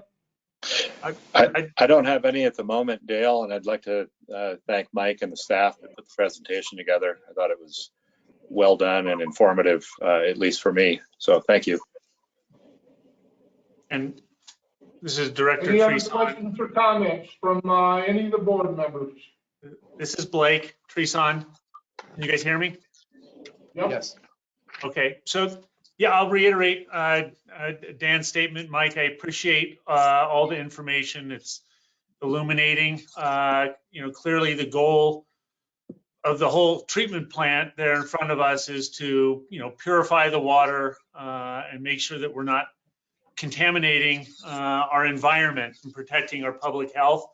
I think it's something that staff takes very seriously, and as a board member, I take very seriously. And obviously, any violation is significant and needs to be looked into. It's disconcerting, obviously, to see the repeated pH violations. I think there's been statements by myself that, it's just 1/10 of a pH unit. I have some background in that. I think it's important for us to stay within our permit discharge amounts. I think, we don't blow that off. What I'm hearing is that, you guys are investigating that, you're looking into it. You used to add additional chemicals to raise the pH so that we would stay within it. You're looking at possibly doing that again. It's particularly challenging with pH in a groundwater sample because of the natural fluctuation of pH in the ups gradient stuff that has nothing to do with what the plant puts into it. But it sounds like you guys are taking, steps to try and make sure that there further pH violations don't occur. The turbidity violations, again, concerning, but it sounds like there was a pretty straightforward answer as to why that happened. And it was, it wasn't a lack of ability of the plant actually treating the water, but just a method of collecting the sample. So that's heartening to hear, and glad that you're taking steps, refining your standard operating procedures to ensure that we don't get any more inadvertent hits there. And then, of course, the coliform is a mystery. It was an odd sample, but again, it sounds like you guys are really trying to dig into that and possibly refine the way you measure coliform to even strengthen, our ability to make sure we get a really good data on that as well. And so, sounds like you guys are taking the right steps in my mind to, uphold the community's needs of the treatment plant to protect the plant. And, I think you just got to keep going after it. And, it's challenging. It's a biological, chemical, physical processes. And those things are subject to change. And, we expect to meet all our discharge requirements, but, occasionally things happen. And my expectation is that you do continue to, do the due diligence, everything in your power to, ensure that we meet those discharge requirements. And so keep at it. And, those would be my comments. I got a comment. Yes, sir. Yes, good report. Our expectations, as far as just go on Blake's comments, as far as, our first is, protecting that river, protecting the environment. And, that's our number one concern. One of the things I did like to hear that is when we do have these violations and notifying the State Water Resource Control Board that they're aware of it and that they work with us as far as addressing the changes that may be positive changes, to meet those requirements. I'm glad you're doing that. And I would expect that you'll continue to do that as far as the communications between our governing agency, which is at, the permit process with the State Water Resource Control Board. So I'm glad to see you guys are doing that. Thank you. Thank you. Okay, is there any more board comments or board feedback before I go to the public? Dale, I have one. This is Dan Wilkins. I have one other question for Mike. Yes. Hey, Mike. So just in terms of, Blake touched on the fact that, taking raw sewage that gets flushed down a toilet and turning it into drinking water is a complicated process that involves a lot of variables. Is it reasonable for me to understand that the goal when we're doing that is to utilize biological processes as much as possible and rely on chemicals only when necessary to accomplish that goal? And that's the first part of my question. And it comes back to this, a comment you made earlier, which is that, at some point in the past, we stopped adding as many chemicals to our effluent.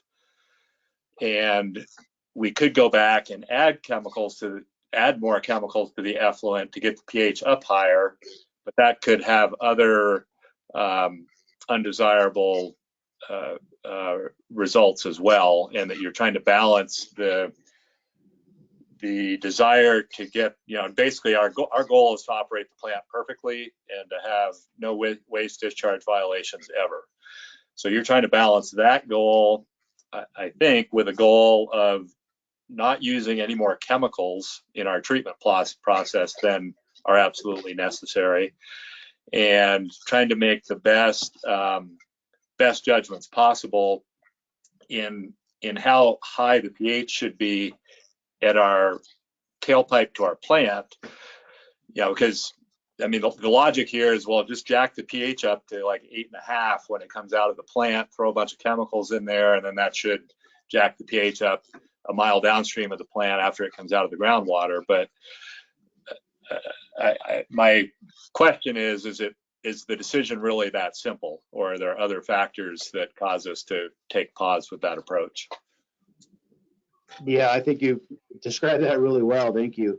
That is the approach, that we want to minimize chemical usage as much as possible. We have to weigh these things out all the time, the pros and the cons of trying to do certain things to meet of course, our goal is to always be in 100% compliance. That is the goal of this agency, to protect the environment, to protect the public safety and health. That is always what we're looking at. But on these other things that you have brought up, yes, we do weigh those out, because when you're adding excess chemicals, and you don't even know that is going to, or it has the potential to really increase the pH in the groundwater to a significant level, to not have a 6.4 at times, even with that extra chemical. So, yes, it's a constant balancing, trying to do the right thing and meet our. Thank you. Greg, Greg helped me with this presentation. Greg's our CPO. He does a great job. Do you have anything you'd like to add, Greg, to any of this comment? Yeah, I would agree with that. One thing I've learned from working here for about 16 years is you make one change where you think you're going to make an improvement in a certain section of our processes, and it affects something, 3 steps later that you weren't anticipating. So it is complicated, and we do work with what we have and try to make decisions that would benefit us overall. Thank you. Mike, didn't a number of years back, we were using quite a bit of chemicals, and was it the TDSs in the river, the salts that we're having a problem with, and we had to cut back? We do have TDS limits at well 31 that we have to constantly monitor along with everything else, and ensure that we stay below those limits. And by adding some of these chemicals to control the pH, it can negatively impact like things like TDS. Yes. So we have to weigh those things out. We're constantly weighing those things out.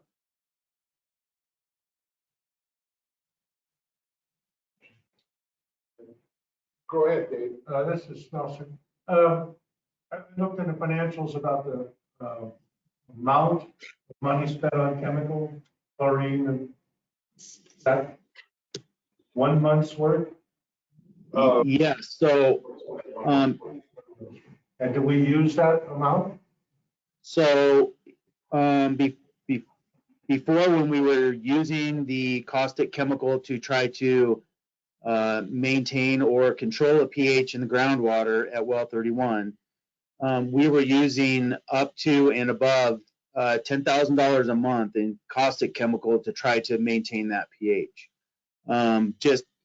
We were using about a truckload a month to try to bring this pH that was about a 6.6, 6.5 at well 31 to maintain that 6.5 and not allow it to drop below the 6.4, we were spending up to $10,000 a month to try to do that by adding this caustic chemical. So it was very expensive.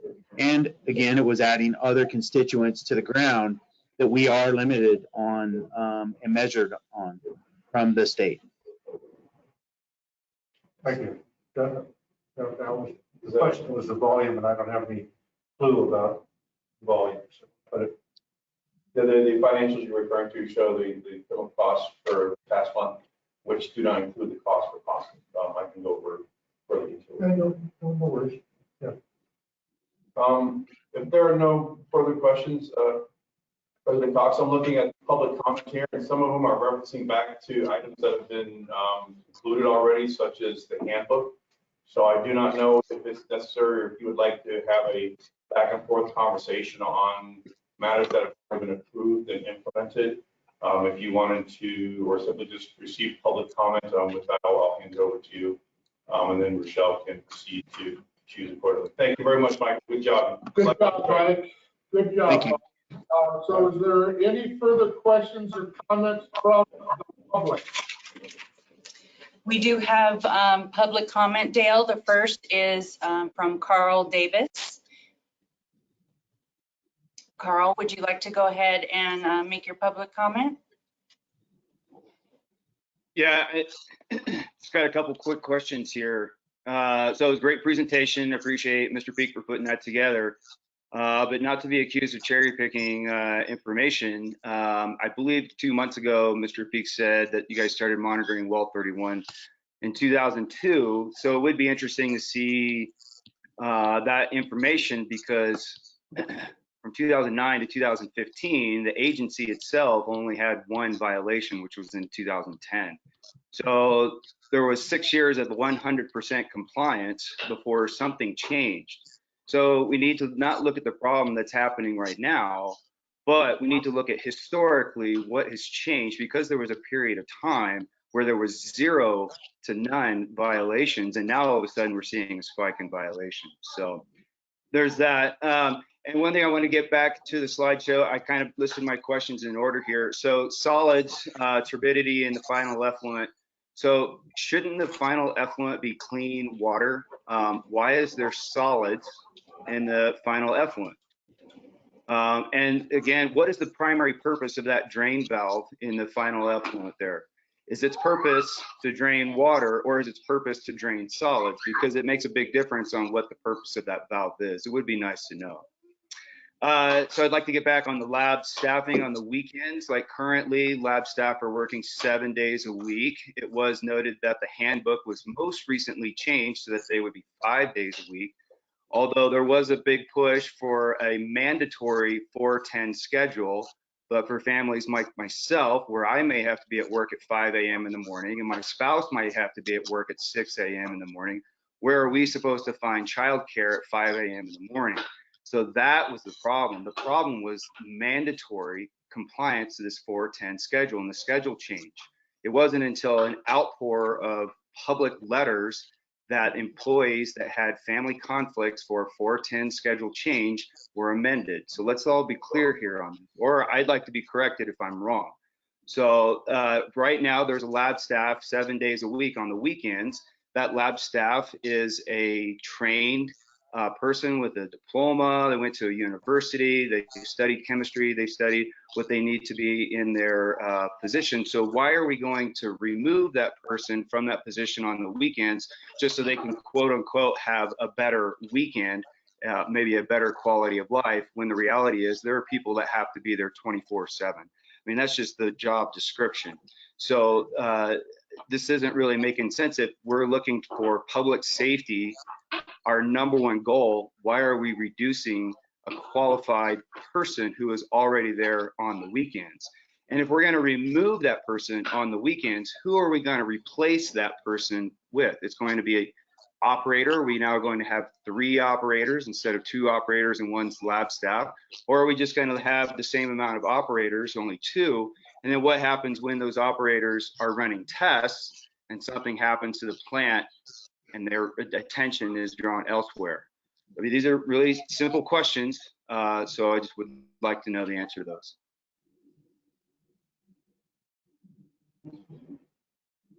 Any further comments from the public? We have another public comment from Jane Davis.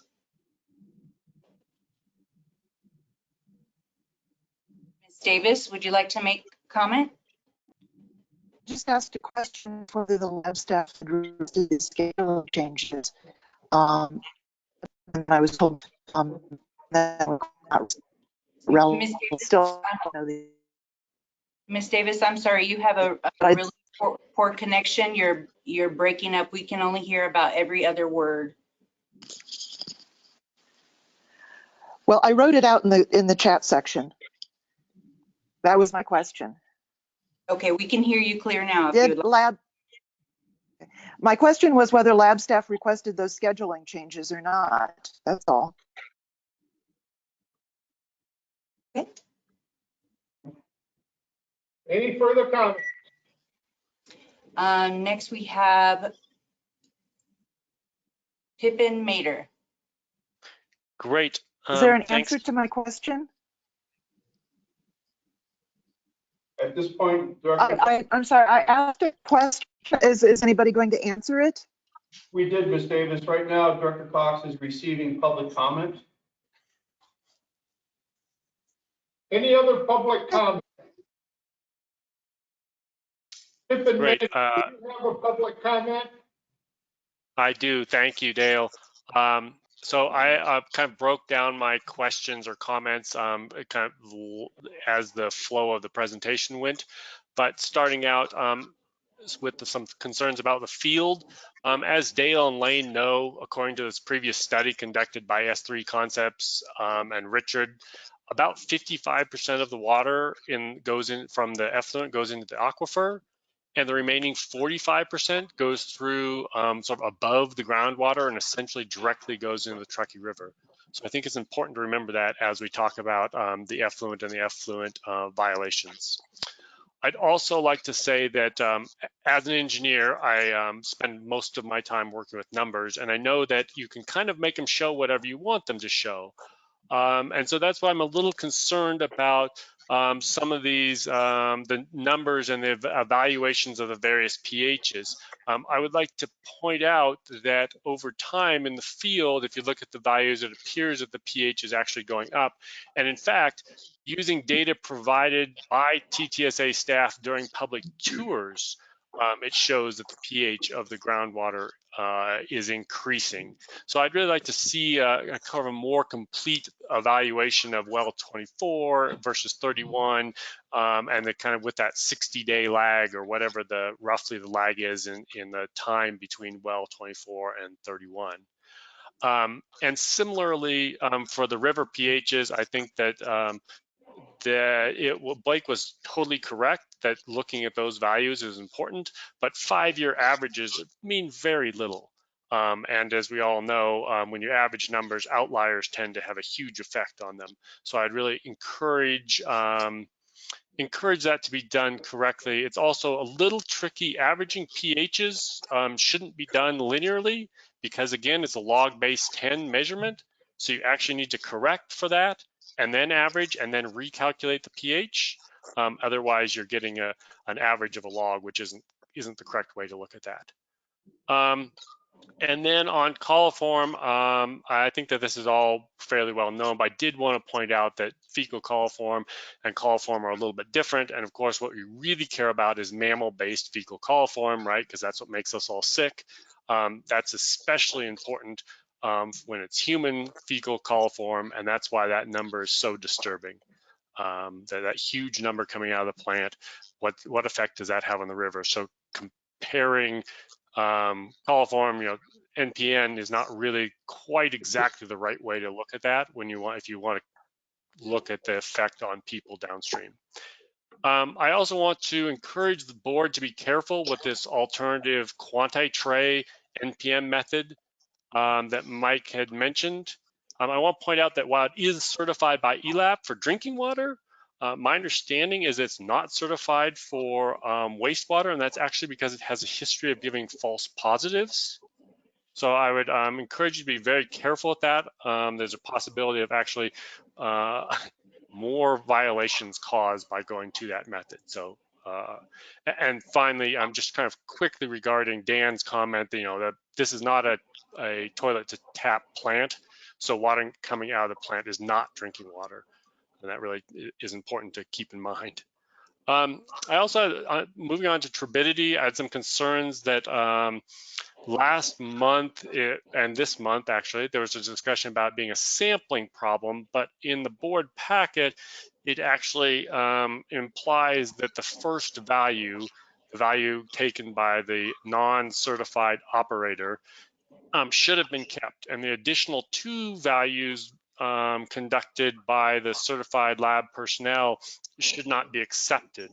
And this is just concerning to me. I think this represents kind of the problem that, that the best data should be the data that is reported. And so I'm a little confused about why those 2 different arguments about what happened there are out there. And then finally, kind of like segues into testing. And while I agree that operators do conduct testing in other places, I would say that their culture of their agency is different. And as you can see from the management's actions this month, that is why it's not a good idea to do this at TTSA. Because when there is a violation, instead of accepting the violation and looking for improvements, there's a litany of excuses for why it happened, including blaming the testers. And then, I'll just mention it, but the schedule, I find that to really struggle. Why, this lab staff schedule, why was it changed? There wasn't a request for that, as I understand it. And I also want to point out that there's no financial savings at all with changing the schedule. So you get less qualified staff conducting the tests, and there's no financial benefit to the agency. And from my perspective, I don't see where how the public benefits from that. Again, historically, my understanding is that lab staff that came in on the weekends were not paid for 8 hours of overtime or any overtime, assuming they worked an 8-hour day, and that they didn't ask for it. And finally, just a quick word about costs. Lawton specifically says that violations caused by an attempt to save money are explicitly not allowed, and they are grounds for fines and discipline. So I'd like to keep that in mind when you talk about costs and chemical costs associated with maintaining pH compliance. And with that, I really appreciate your time and the presentation. Thank you. Thank you. Next. Okay, thank you, Pippin, for your comments. Any other comments from the public? Yes, we also have a comment from Mr. Aaron Carlson. Thank you. There seems to be some interest in the what total coliform is, and I'd like to read directly from a great resource for the water industry, that being wastewater and water. And I'd like to quote it directly. It says, total coliform. The coliform group of bacteria is commonly found in the environment, in soil or vegetation, and in the intestines and feces of humans and warm-blooded animals. In general, coliform bacteria are harmless. Say that again. In general, coliform bacteria are harmless. When total coliform are detected in drinking water, their presence is taken as an indication that disease-causing pathogens could also potentially be present. If total coliform are detected in drinking water, repeat samples are taken to verify their presence, and an investigation is undertaken to determine whether the water treatment or distribution system has been breached to locate the source of contamination, if one exists. That's all I have to say. Thank you. Thank you, Aaron. And I believe that is it. Okay, thank you very much. We're going to move on to the next agenda item, approval of resolution number 12, 2020, approving employee benefit changes. Yes, for those following electronically, that would be page 68 of 33. The agency has gone back and revisited employee benefit changes. There have been amendments to some of the benefits. We've reached out to the board of the staff for comment. And with that, I will give it to Vicki Lufrano, who will provide the details of the resolution and the attachment which defines the changes. Thank you. Good morning again, President Cox and directors. In 2019, the board adopted Resolution 12-2019, which approved a new employee salary schedule and employee benefit changes. Since then, agency staff have further evaluated the employee benefits and have proposed certain changes to the benefits. The general manager has corresponded with agency employees through all staff meetings and emails and is proposing the attached changes via an updated resolution. Resolution 12-2020 and Exhibit A will supersede Resolution 12-2019 Exhibit C. If approved, these changes will become effective January 1st, 2021. And I would like to ask the directors to please reference Exhibit A, which I believe begins on page 71 of the board packet, just for a brief discussion on the proposed changes.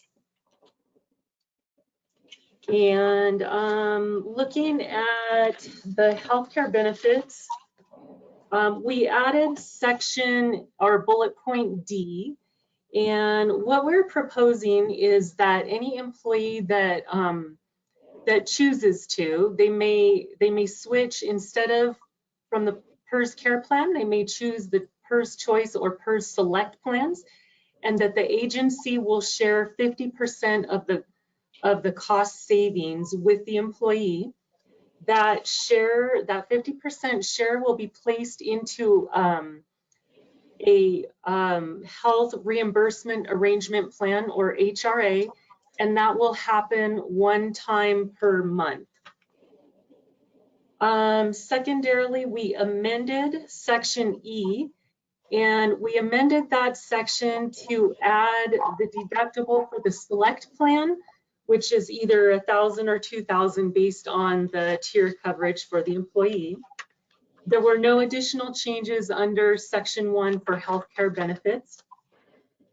Section 2, retiree healthcare benefit, there was no changes. Section 3, dental care benefit, we removed a section out of the dental care benefit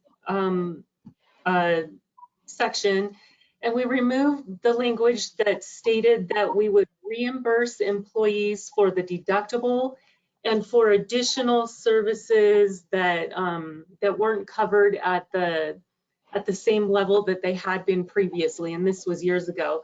And the reason we removed that section is because the new plan that is being proposed does not have a deductible, and it pays those additional services at a higher percentage. That's the only change that was made within the dental care section. And then moving on to vision benefit, we added bullet point B, and this is just stating that the vision benefit reimbursement will be placed into the employee's HRA account. And this is something that you'll see throughout the whole benefit structure, is that we're trying to streamline any kind of reimbursements that are made to employees as it relates to benefits. Specifically regarding the vision benefit, any HRA additions for the employee will be made whenever a receipt is submitted by the employee. And moving on to number 5, state disability insurance, we also added bullet point B.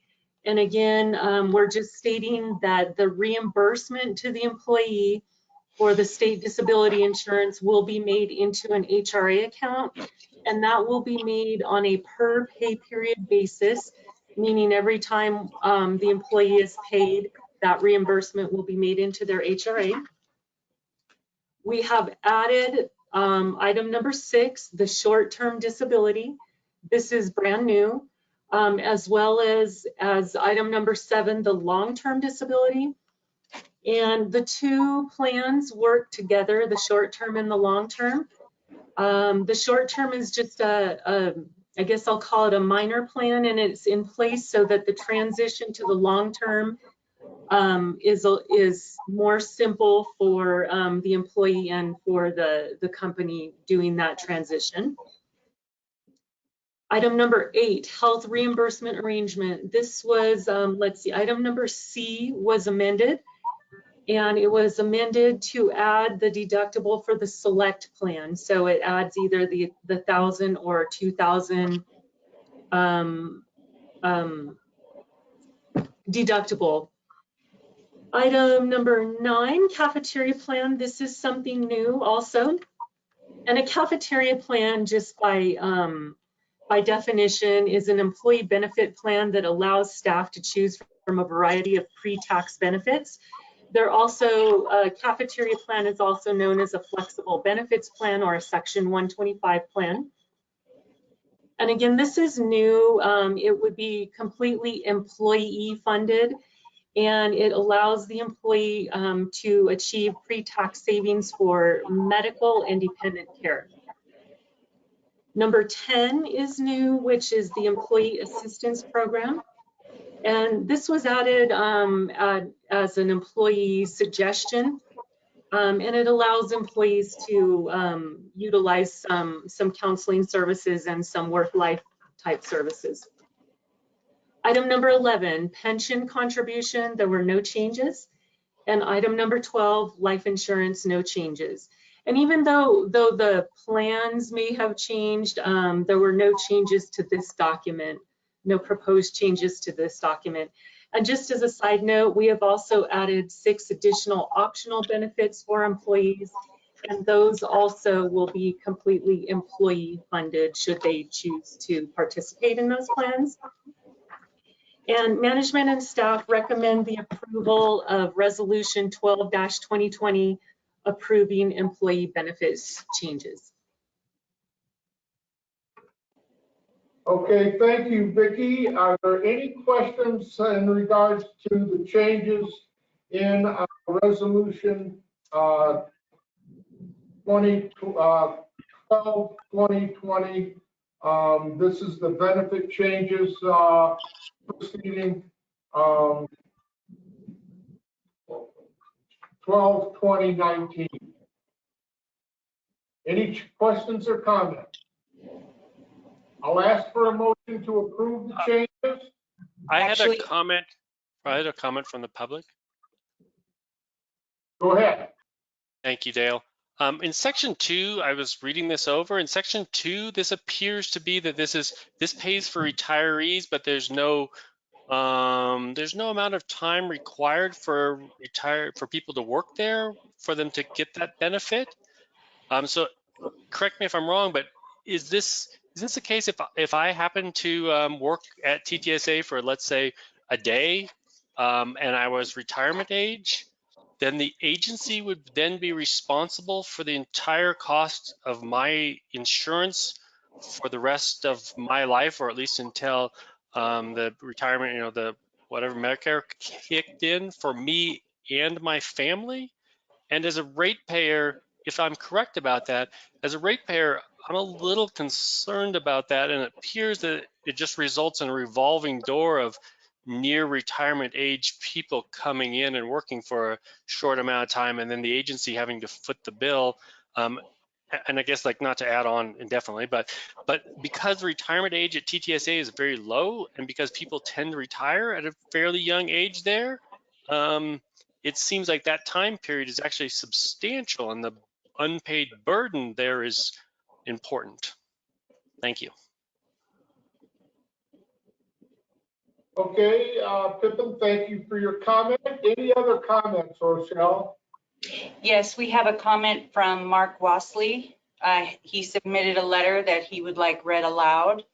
And I'll go ahead and read that. My name is Mark Wassley. I'm the Finance and Administrative Services Manager at Truckee Sanitary District and board member at Truckee Donner Recreation and Park District. However, here I am writing as a Nevada County native and resident of Truckee since 2001, and not as a representative of either TSD or TDRPD. I request that the following public comment be read aloud during the Tahoe Truckee Sanitation Agency September 16, 2020 board meeting, and that my comment afforded consideration before the agency board taking action on agenda item V3. Thank you to agency staff for efficiently and responsibly bringing this matter before the agency board just ahead of the CalPERS open enrollment opening Monday, September 21st, 2020. I commend the agency for continuing to provide quality healthcare insurance coverage for your employees. I hope that the agency employees truly recognize the tremendous value and enormous cost of the healthcare insurance benefit and other benefits they are afforded as employees of the agency. So often, employees not paying a share of their benefits lose appreciation and awareness. I believe quality healthcare coverage is crucial for all individuals. Benefits agency operations and is attractive recruitment and retention element for future and current agency employees. The agency's continued selection of CalPERS Care Plan exceeds that of most other local public agencies, including many or all TTSA member districts. I applaud the agency for currently examining the cost of the agency-provided healthcare insurance benefits and working towards a solution that will afford the agency as well as agency employees the opportunity to reduce costs while incentivizing and sharing in the cost savings. The agency cost savings will ultimately result in lower user fee increases for all of the agency's customers and demonstrates financial accountability to our Truckee North Lake Tahoe communities. Looking at options for sharing of the savings with agency employees will tie employees to a personal level of financial participation and accountability. The attached estimate indicates that the potential savings between CalPERS Care to CalPERS Select to be in the neighborhood of $750,000 for calendar year 2021 if all employees were to adopt the CalPERS Select coverage. CalPERS Select is the quality level of coverage selected by the vast majority of the town of Truckee employees, and the town of Truckee management has claimed a high level of employee satisfaction and nearly full adoption through 2 to 3 years of CalPERS Select enrollment. While I applaud looking at various ways to share cost savings, I ask the board and agency staff to consider an employee benefit equity goal. Adams equity theory tells us that it does not matter if we believe a policy is fair and equitable, but whether our employees believe that the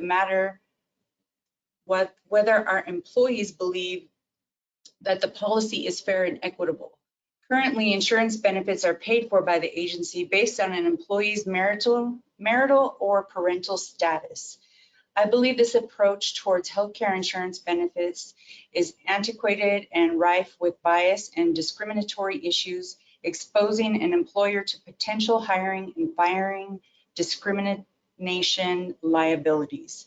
The calendar year 2021 cost of the CalPERS Care Plan is $15,500 for employee only and $40,400 for families.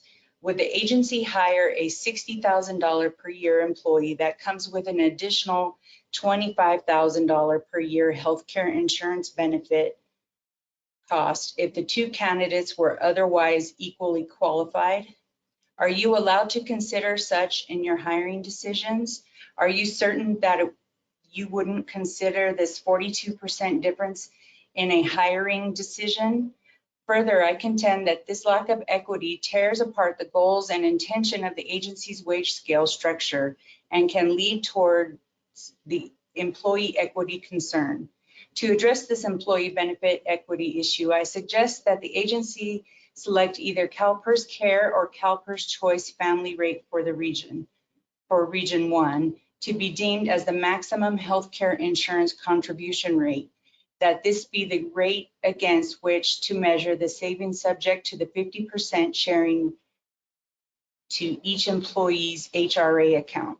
I believe incorporating such a change into your approvals, the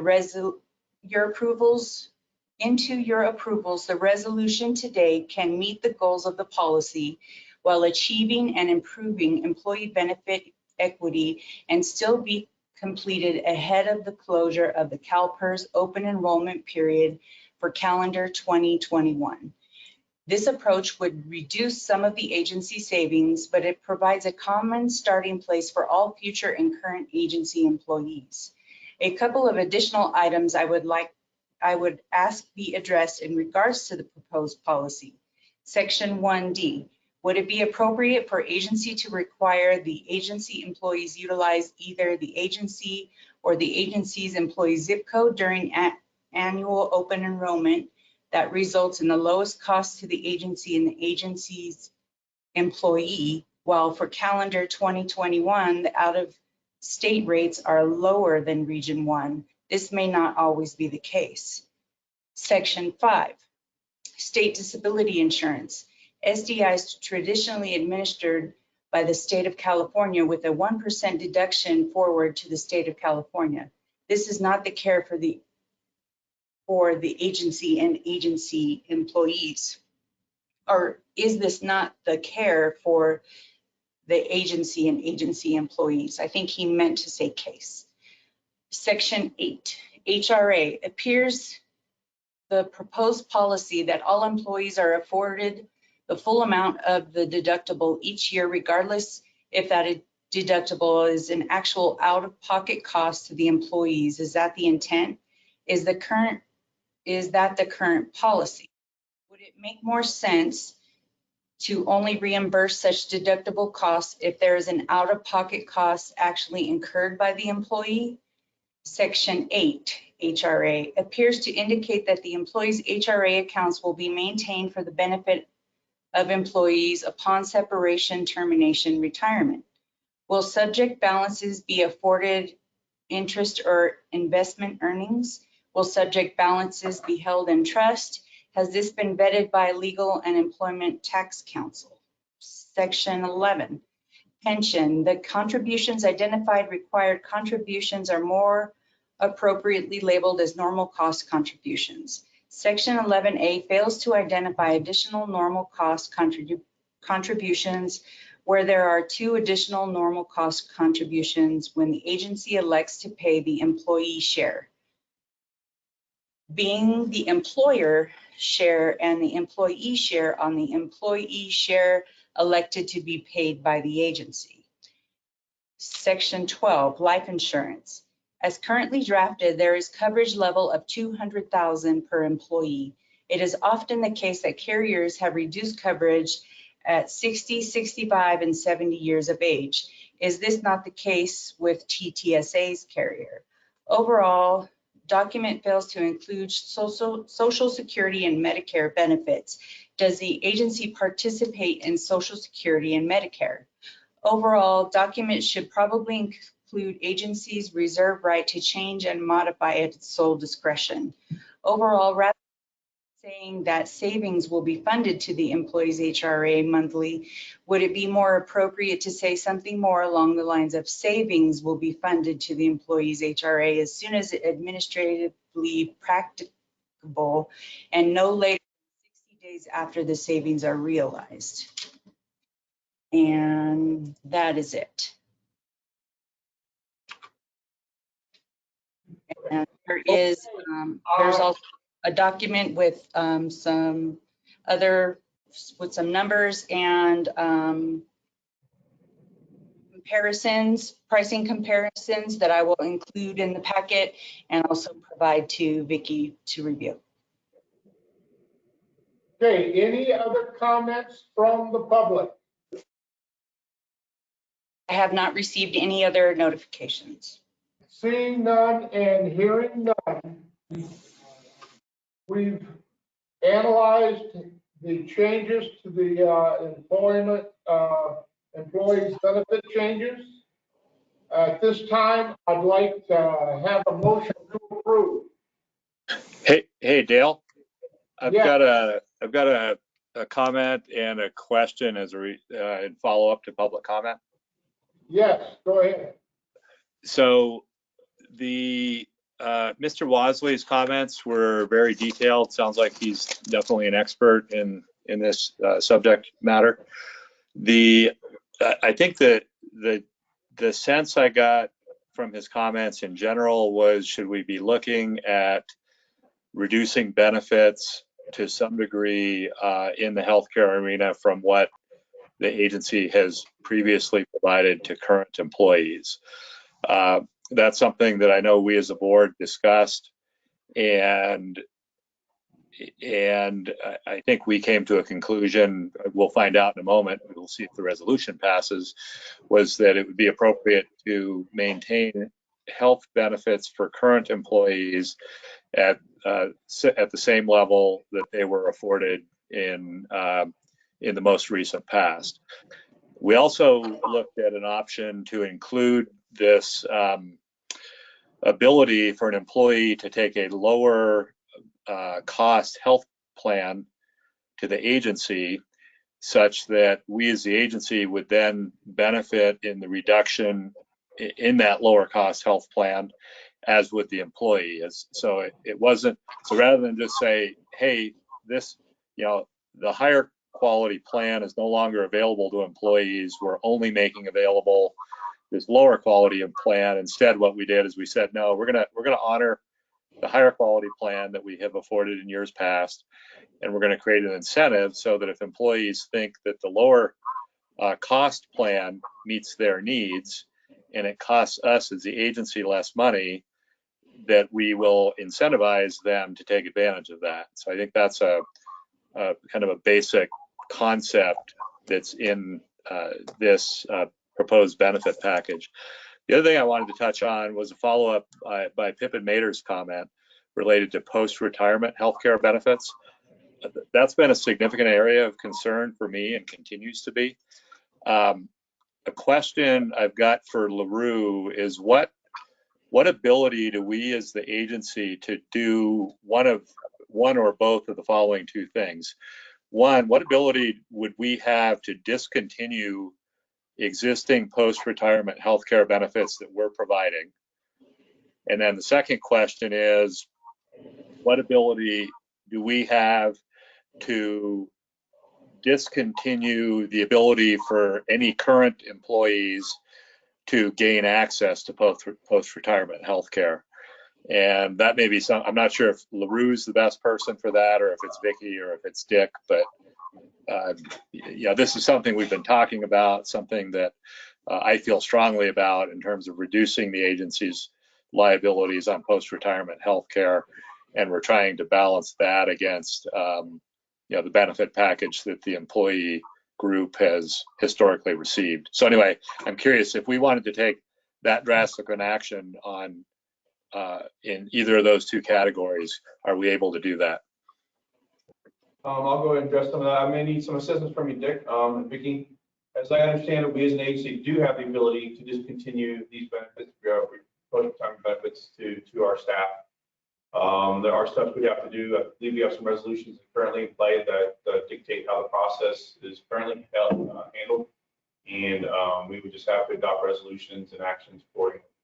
Regarding the legal aspect, would you be able to provide some additional information on that, Dick?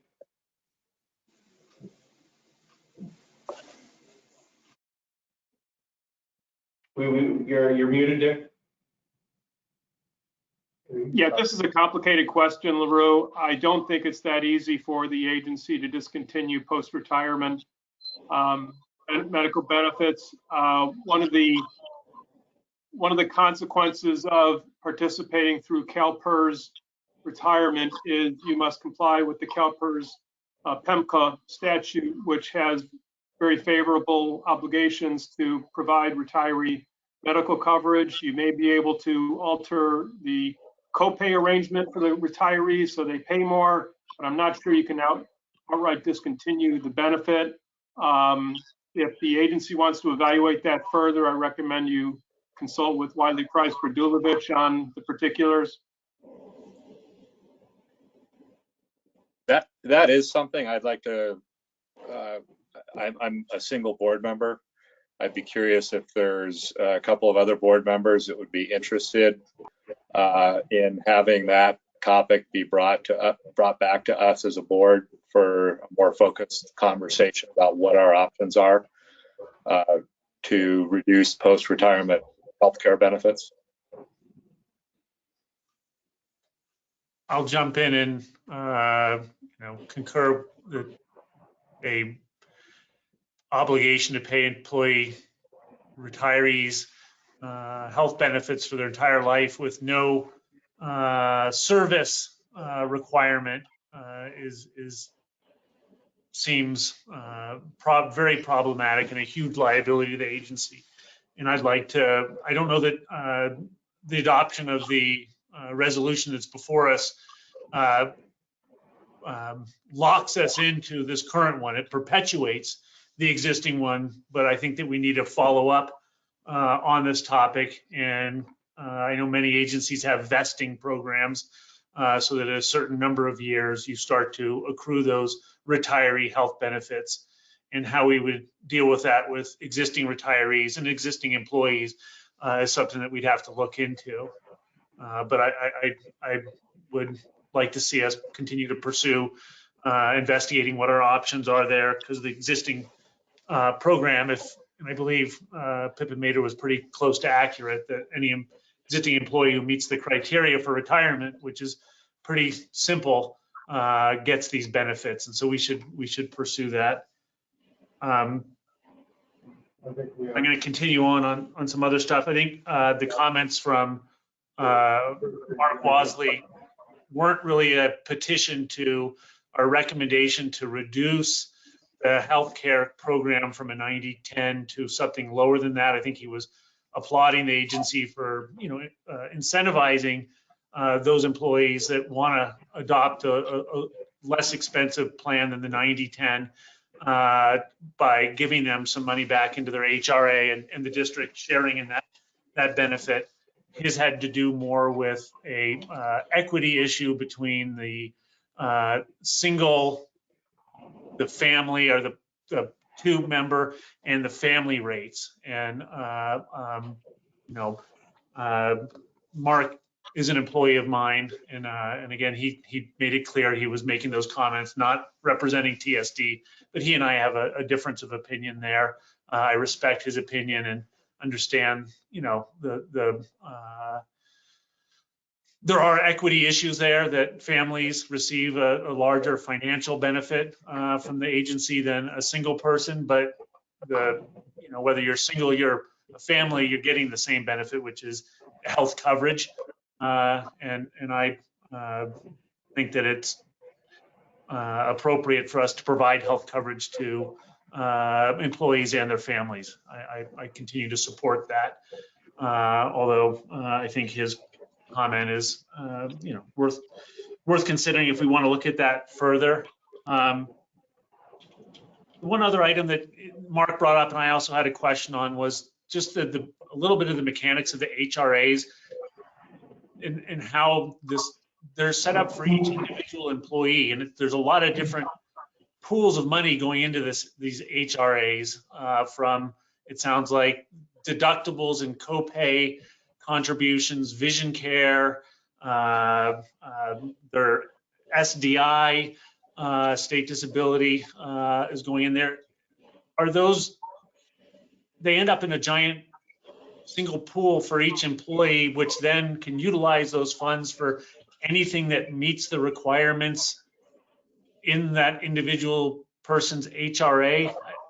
I'm just curious, I mean, are they going to get a $400 contribution into the HRA for vision, whether they use it or not? Are they getting the $500 or $1,000 contribution for their deductible copay into the HRA, whether they use it or not, but then can use it for other things? I'm just wondering how the mechanics of that program work. And Vicki, maybe you could help answer that. Absolutely. So the HRA Originally, the HRA was established here at TTSA for the deductible benefit only. And the deductible amount is provided to employees at the beginning of the calendar year, and it is given to employees whether they utilize it or not. And it's based on their tier level of coverage. So if they're employee only, they receive $500, which is equivalent to the deductible of the 90/10 plan or the PERS care plan, or they would receive $1,000, which is for the employee plus one or more coverage. So that has historically been provided to employees whether they use the deductible or not. And they were able and are able to utilize those funds in any way they choose that go along with IRS guidelines. So it's essentially medical type expenses or IRS approved medical expenses. When we're looking at the dental care benefit that was previous, actually we've gotten rid of that one, so I won't talk about that one. The vision benefit, $400 per employee and per dependent, so for each dependent they may have, but it's based on receipt. So that is not provided to them whether they use it or not. It's only provided to them if they do utilize that benefit. And for each family member that may utilize that benefit, that reimbursement is made into the HRA account. So the employee may, for example, use their deductible money, the money that's placed into the HRA for a deductible, they may go out and utilize that for their vision appointment and for their new set of glasses, and then be reimbursed that amount back into the HRA. So how they utilize that money is not, we don't monitor that at all. The HRA account belongs to the employee and they're responsible for how they utilize those funds. And then the funds for the state disability insurance, again, it is placed into the employee's account when it's an actual dollar for dollar reimbursement. So when each employee is paid, if $40 is paid toward SDI, $40 will be reimbursed into their account. Have I adequately answered your question, Blake? Yeah, Vicki, I guess, to the staff that's listening in, just that is a tremendously generous package to not only have the sort of the Cadillac of the health insurance programs, that 90/10 program, but to have deductible contributions put in, whether you use them or not, so that you could utilize them for other activities, SDI, addition to your HRA. That is really a tremendous set of benefits that you have there. I wasn't quite aware of how that worked, and so I know that one of Mark Wasley's comments was there should be something in here that says that the agency has the authority to change these benefits, and that's not included in the exhibit, but it is included in the resolution. And so these benefits, I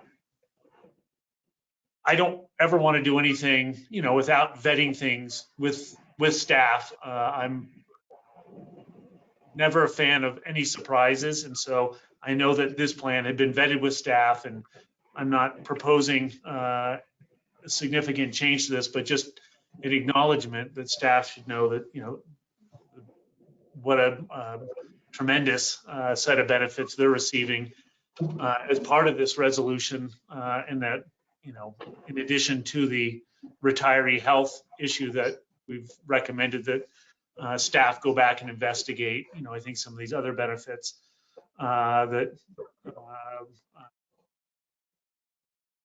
I don't know. I'm not going to say anything other than that. I think they are really very, very beneficial, and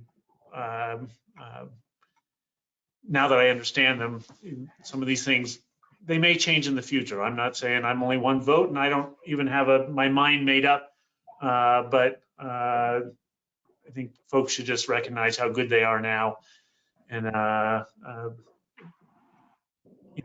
nothing, again, I would never promote a surprise that if any changes are ever considered, that we would want to vet those with staff and ensure that they understand what's coming down the road. But with that, I don't really have any other comments. I mean, there's some small items that Wasley also brought up, but I don't think that they necessarily warrant any kind of modifications to the proposal as it stands.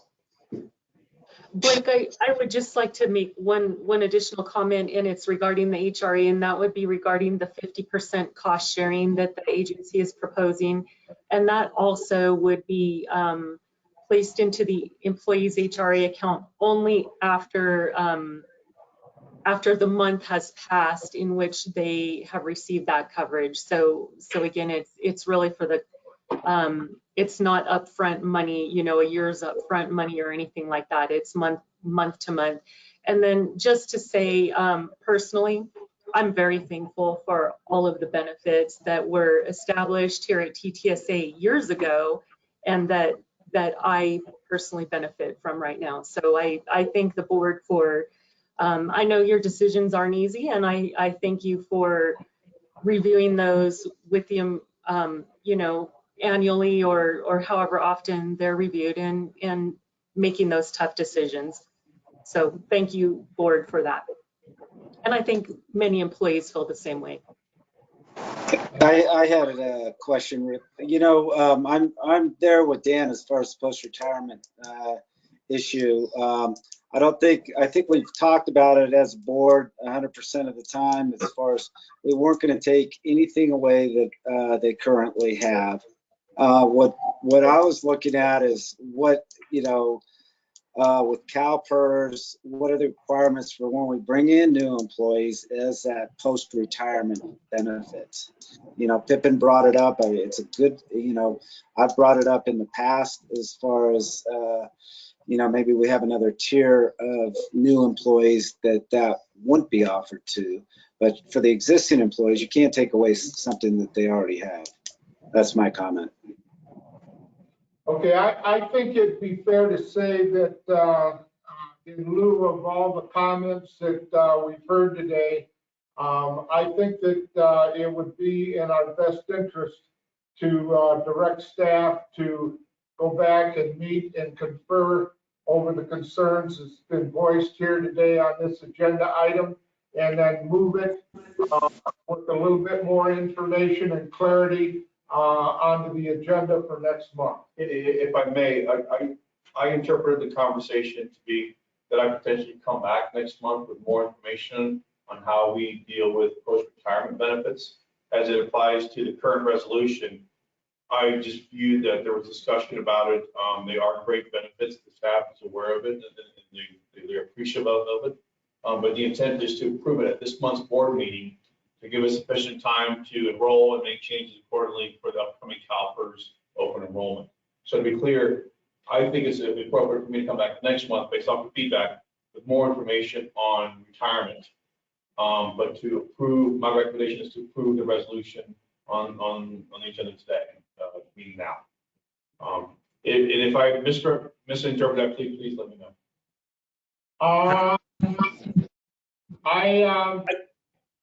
Before we approve this resolution, I want to make sure that there's clarity. I want to make sure that all the concerns that have been brought before this board are addressed. I'm not sure whether or not approving this resolution at today's meeting without having clarity is the right thing to do. Any feedback from the board? Go ahead, Dan.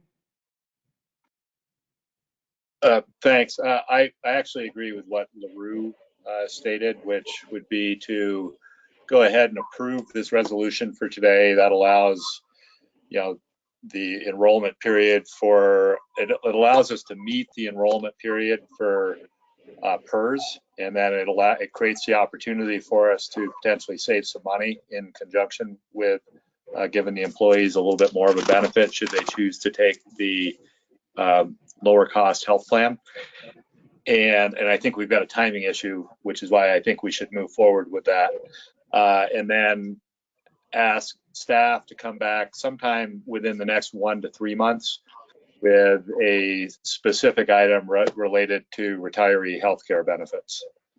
So that would be my suggestion as opposed to deferring action right now. In other words, what you're saying, Dan, is that we move forward and approve Resolution 12-2020 without clarity on the post-retirement health care and benefits. I would be comfortable with that. And I see it looked like Blake may have some comments as well. Blake?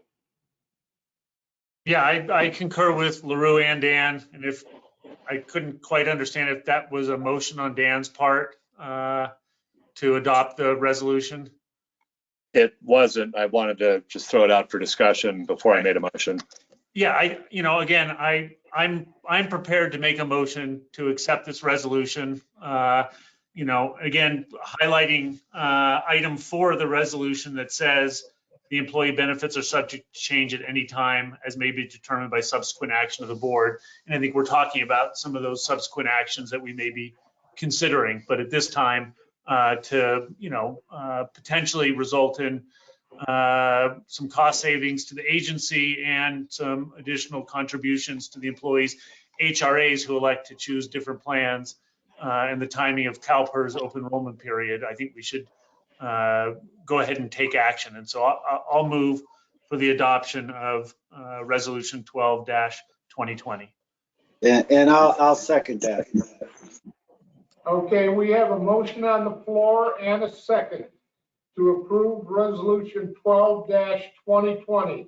If there are no further questions or comments, roll call, please. Dan Wilkins, Yes. David Smelser. Okay. Blake Tresson. I didn't catch David's vote. Yes. Okay, thank you. Blake, yes. Lane Lewis Yes. and President Cox. Yes. Motion approved. Moving along on the agenda. The next item is to approve Resolution 13-2020, adopting the agency fund policy and extinguishing Administration Fund 00, Operation and Maintenance Fund F, Fund 01, and Rate Stabilization Fund 08. As you know, President Cox and the board, we've had numerous conversations about a fund policy and fund and other independent funds in the past. As a matter of housekeeping and alignment, we brought forth here in the resolution to do exactly as you stated. With that, I'll hand it over to Rochelle, who will provide further detail. Thank you, Mayor. Yes. Good morning, almost afternoon, Board of Directors. As LaRue stated, we have previously discussed the agency fund policy. And as a matter of housekeeping, we have a resolution to extinguish Fund 00 and 01 as a matter to extinguish and dissolve 00 and 01, as we have combined them as part of the general fund, Fund 10, that we discussed previously as part of the budgets, and that you have seen in the financial statements and in the beginning of the board packet. And then also extinguishing Fund 8, the Rate Stabilization Fund, and those funds will be going into the emergency fund. So the emergency fund is also revised as part of this resolution. So all those funds are extinguished. As part of the agency fund policy, we have a total of 4 operating funds. And now in the budgets, we had discussed other funds. So to bring clarity to everything, I will bring back an amended budget so that it is more clear on all the tables and the descriptions that we talked about previously, and bring it all back so you can see it all put together again. So this here, after the resolution, is the fund policy itself. I'm discussing the general fund, which is our 1 operating fund with 00 and 01 extinguished, and our 3 reserve funds. We have the wastewater capital reserve fund, which is Fund 2, our replacement, rehab, and upgrade fund, which is Fund 6, and our emergency fund, which is Fund 7. Now, all the funds from Fund 8 that we're extinguishing are transferring to Fund 7. So if you look at our fund balance report in the financial statements, all the funds that are in there now are transferring to Fund 7. And they will reflect that in the October financial statements or in the October board report, board packet for the September financial statements at the end of the month. They will reflect that. Rochelle, can I bring up another point? Sure. I wanted to get to there is a deletion through the fund policy of the rate stabilization fund. That's why you don't see it in the fund policy here. It's a combination of the emergency and contingency reserve fund. And right. Based on previous comments before, there were minimum targets set forth for the wastewater capital reserve fund and replacement, rehabilitation, and upgrade fund. The staff took it upon themselves to make the determination at 25% would be a fair number. And if there was going to be discussions on potentially amending that number, we can still do so and adopt this resolution contingent upon changing the minimum percent balance. We just made it easier to follow, easier to track and trace instead of several percentages of this fund and that fund or this revenue and that revenue. So it's easier to see, easier to translate and follow. And only 4 funds total that we have here to follow. So, you know, we don't have 8 funds or 6 funds that we did before. So a lot less going on and a lot more transparent. So does anyone have any questions? Okay. I'll make the motion that we approve Resolution 13-2020. I think Blake had a comment. Blake, Yeah, I would second Lane's with just one amendment to the resolution, which would be on the target balances for the wastewater capital reserve fund and the replacement rehabilitation upgrade fund. You've set target balances of 25% of the 5-year CIP, and I think that's a little bit on the low side, and we just recommend increasing those to 50%. So if, I don't know whether Lane, Richard, help us with the point of order and an amendment to the motion. I can do that. I'll amend my motion to include that. Okay. Thanks. Okay, we have a motion on the floor with an amendment from Director Tisson in regards to minimum balance. If there's no further questions or comments, we also have a second as amended. No further questions or comments? Roll call, please. Dan Wilkins, Yes. David Smeltzer, Yes. thank you. Blake Tresson, Yes. Lane Lewis, Yes. and President Cox. I'm sorry. President Cox. Yes. Motion approved.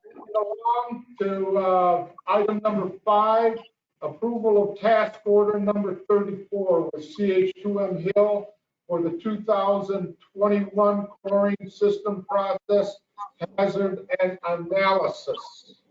Every 5 years, it's required for us to perform an analysis or a process hazard analysis for the chlorine system. The 5 years approaching, I'll hand it over to Jay Parker, who will provide further details. Thank you, Jay.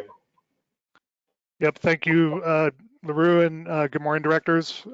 So yeah, as LaRue mentioned, this is a 5-year revalidation of the PHA for our chlorine system. This is a regulatory requirement where they come in, they review our entire disinfection system. This will be the 5th review that we've had throughout the years. Again, it's every 5 years. And all past reviews of this have been done out of house by CH2M Hill, because you are required to hire an outside expert to come in and perform the review. The attached scope of work indicates what the actual tasks that they'll be doing, and then there's an associated fee. The overall recommendation is for management and staff to, or we recommend that the board approve task order 34 with CH2M Hill for the PHA. I'll make that motion to approve task order number 34 with CH2M Hill for the chlorine system process hazard analysis. We have a motion on the floor to approve. We need a second. I'll second. Can I add a public comment? Or we approve on this agenda item. Any questions or any comments? I think there's public comment. Yes, thank you. Has a public comment. Thank you very much. I just had a quick question about this. I'd heard sort of through the rumors that a chlorine leak could in fact reach Glenshire, and that was, that's a fairly concerning. And I guess I was curious about this study and how it sort of relates to this potential risk and cost of that risk, and how that in turn relates to the cost of switching to a UV disinfectant system versus the current chlorine system. Thank you. Jay, would you mind addressing that? I'll support you, community. Isn't that what this? Yep. So we are required to do a consequence analysis, offsite consequence analysis, and that consequence map shows the potential impact to the Truckee area. But keep in mind that we do have under Article 80 of the Uniform Fire Code, we are responsible for a secondary containment system, and this would be a scrubber system that we operate on the plant.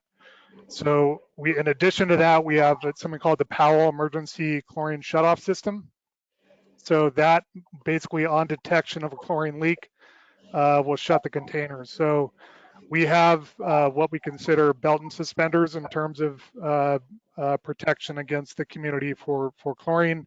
That being said, there's always a small potential risk, but we've taken what we feel are the responsible steps.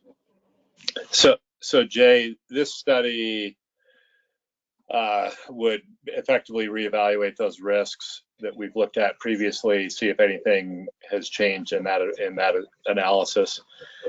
It wouldn't necessarily be looking at the cost benefit of switching to an alternate disinfection system, though. Yeah, that's correct. The PHA basically does a what if scenario, looks at potential consequences of failures and what systems we have in place to correct for those failures.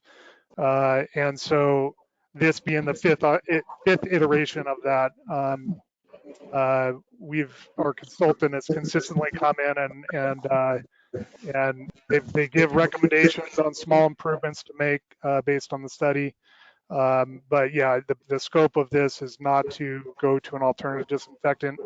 The master plan that Corolla is doing, they are looking at, as part of the 25-year cycle, a recommendation to study alternative disinfectants. But that master plan is still in draft form and is still forthcoming. So you're thinking if we wanted to look at alternate disinfection options, that doing that as part of our long-range facility master plan would be the more appropriate place to do that?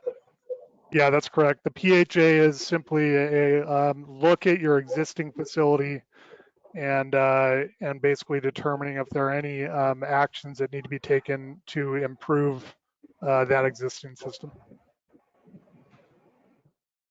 Thanks, Jay. Any further discussion on this agenda item?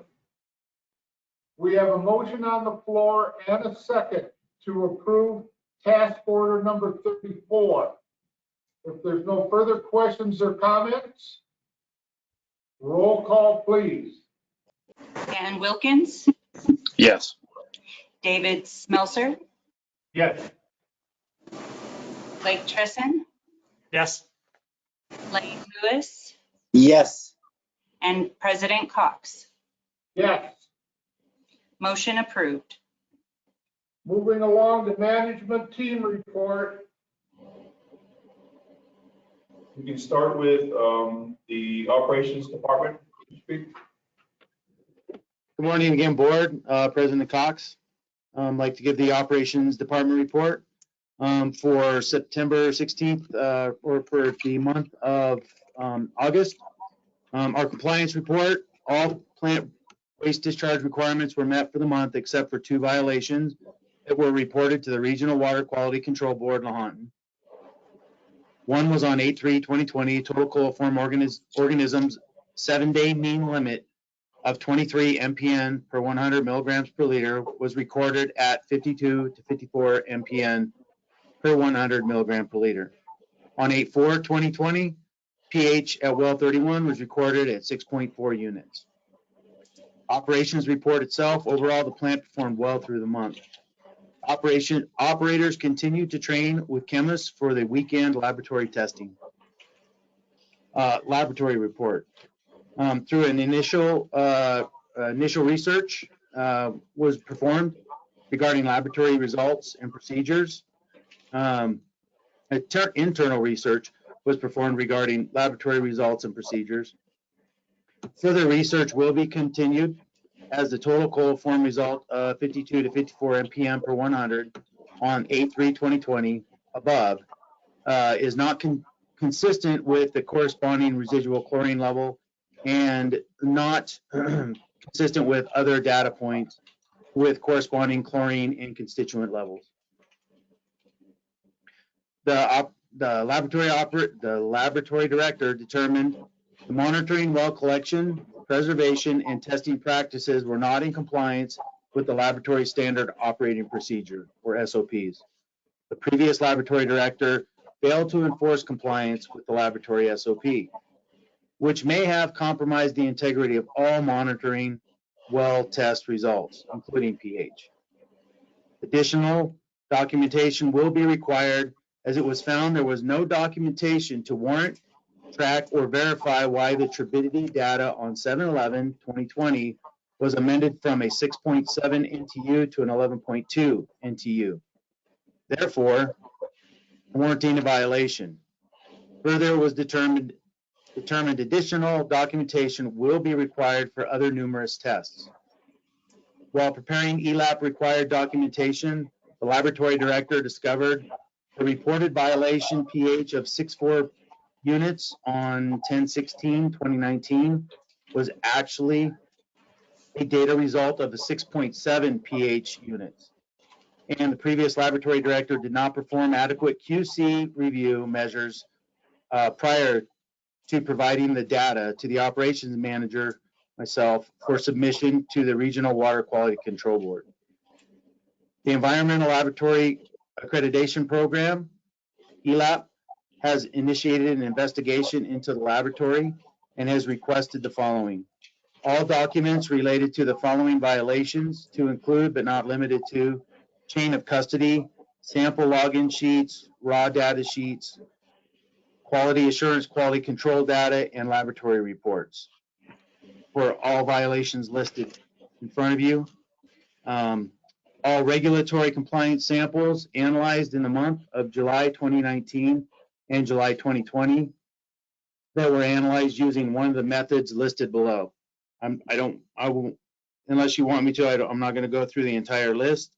A list of all analytical staff performing regulatory testing in the laboratory and include staff qualifications, initial demonstration of capability, ongoing demonstration of capability, and staff training records.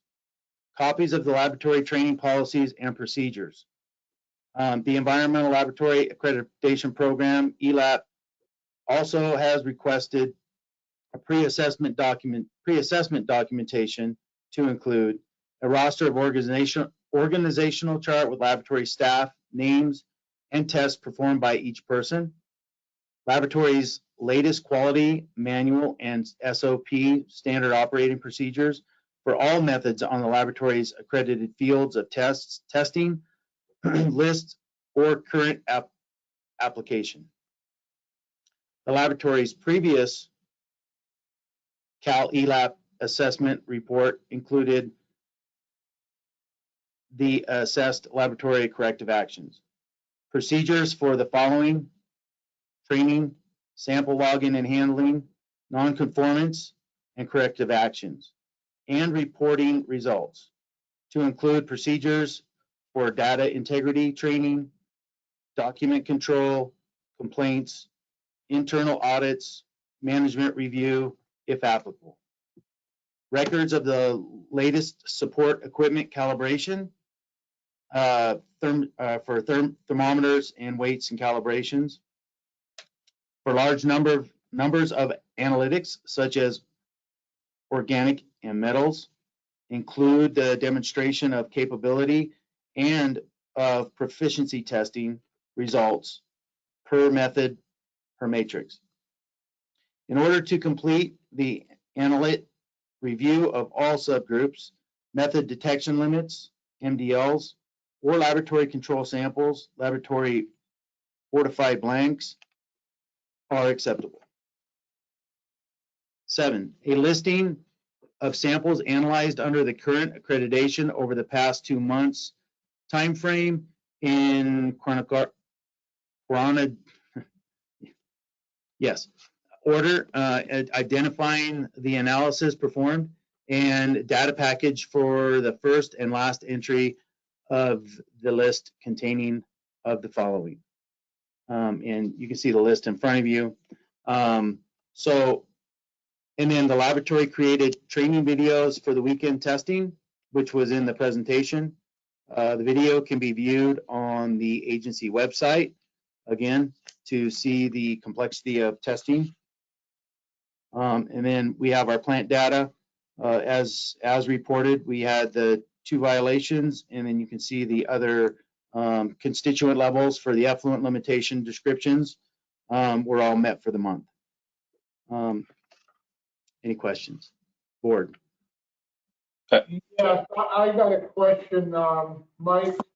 Were we able to comply and provide all the information that was requested by ELAP, number 1? And is the agency at risk of losing its ELAB accreditation? Yes, I'll answer that, and I may ask Kristen to help me out, please, if there's anything I miss. Unfortunately, no, we were not able to provide everything specifically. The initial demonstration of capability and ongoing training documentation we were not able to provide for ELAP's request.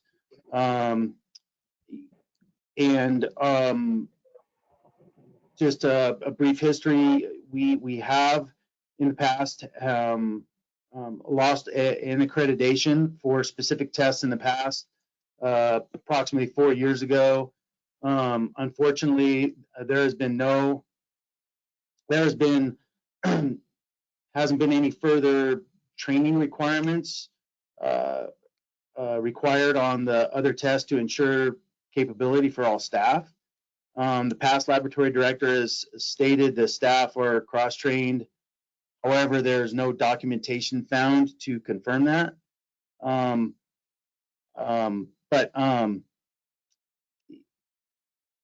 will, even though to your second point of your question, I don't believe that ELAP is going to take our accreditation, but they are doing an investigation. After talking to lab staff, they were very clear that this is an investigation that ELAP's going to be performing, and it's not normal.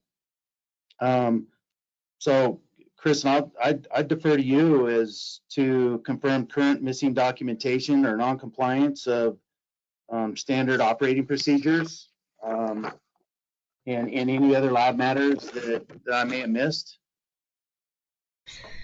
I can't say if ELAP is going to take our accreditation or not, for sure. I would like to think they aren't going to. They're just looking into matters. The pre-assessment documentation that they requested is kind of a normal thing when they come out to do audits. We're supposed to get audited every 2 years. So they do a pre-assessment, ask for documentation, and they come out and do an in-house, in-lab audit of the lab.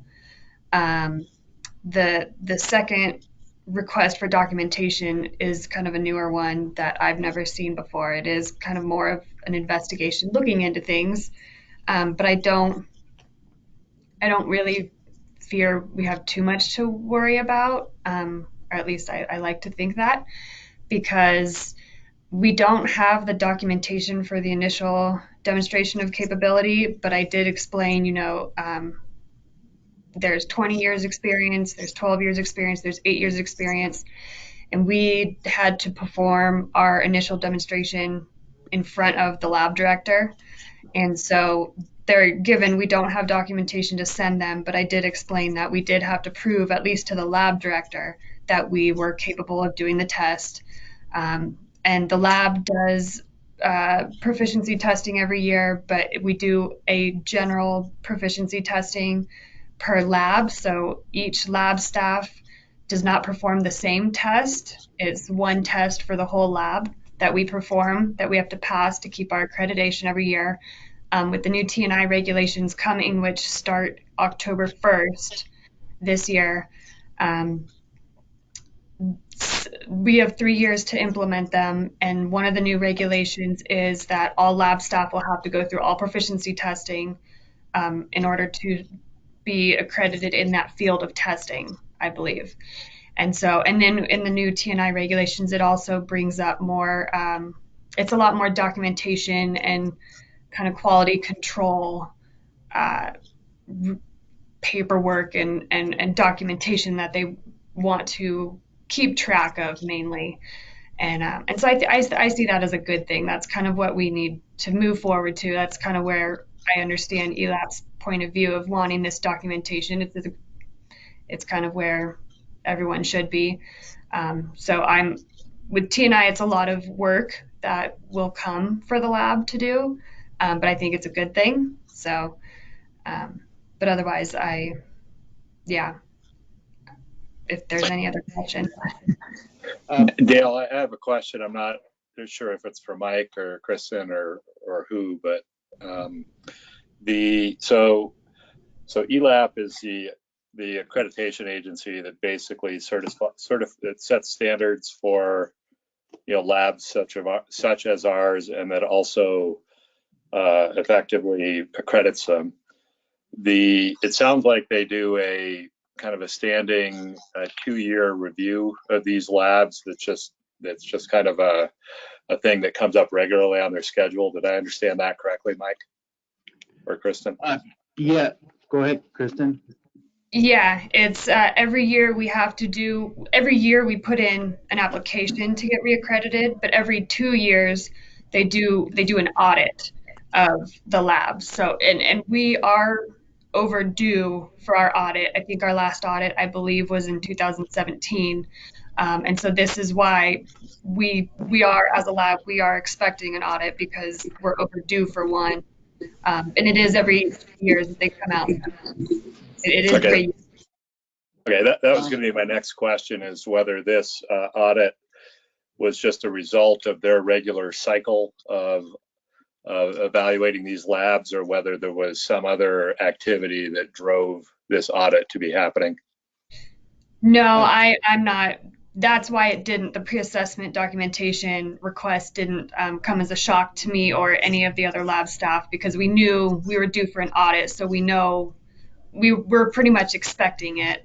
We just weren't sure when, with the whole COVID thing going on and everything going on. We aren't sure exactly when, but we are expecting an audit because we are overdue for ours.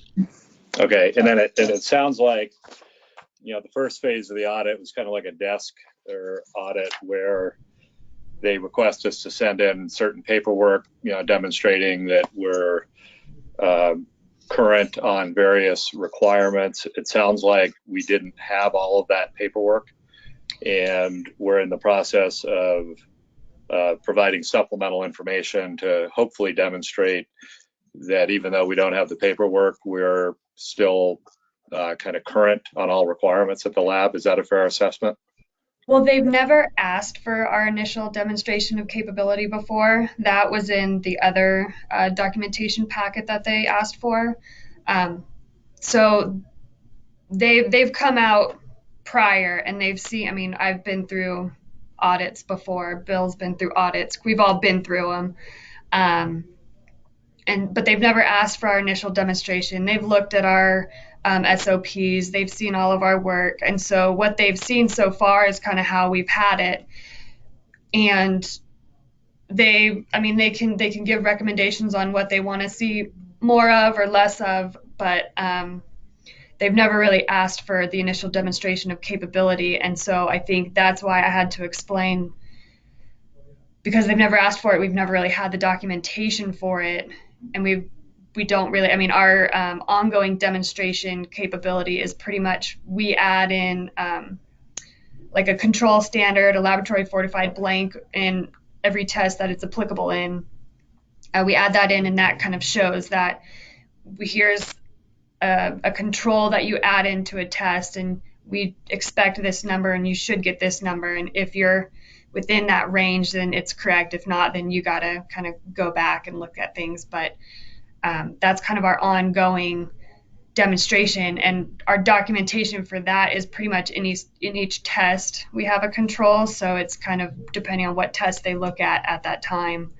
But for like official documentation, we don't have the initial demonstration.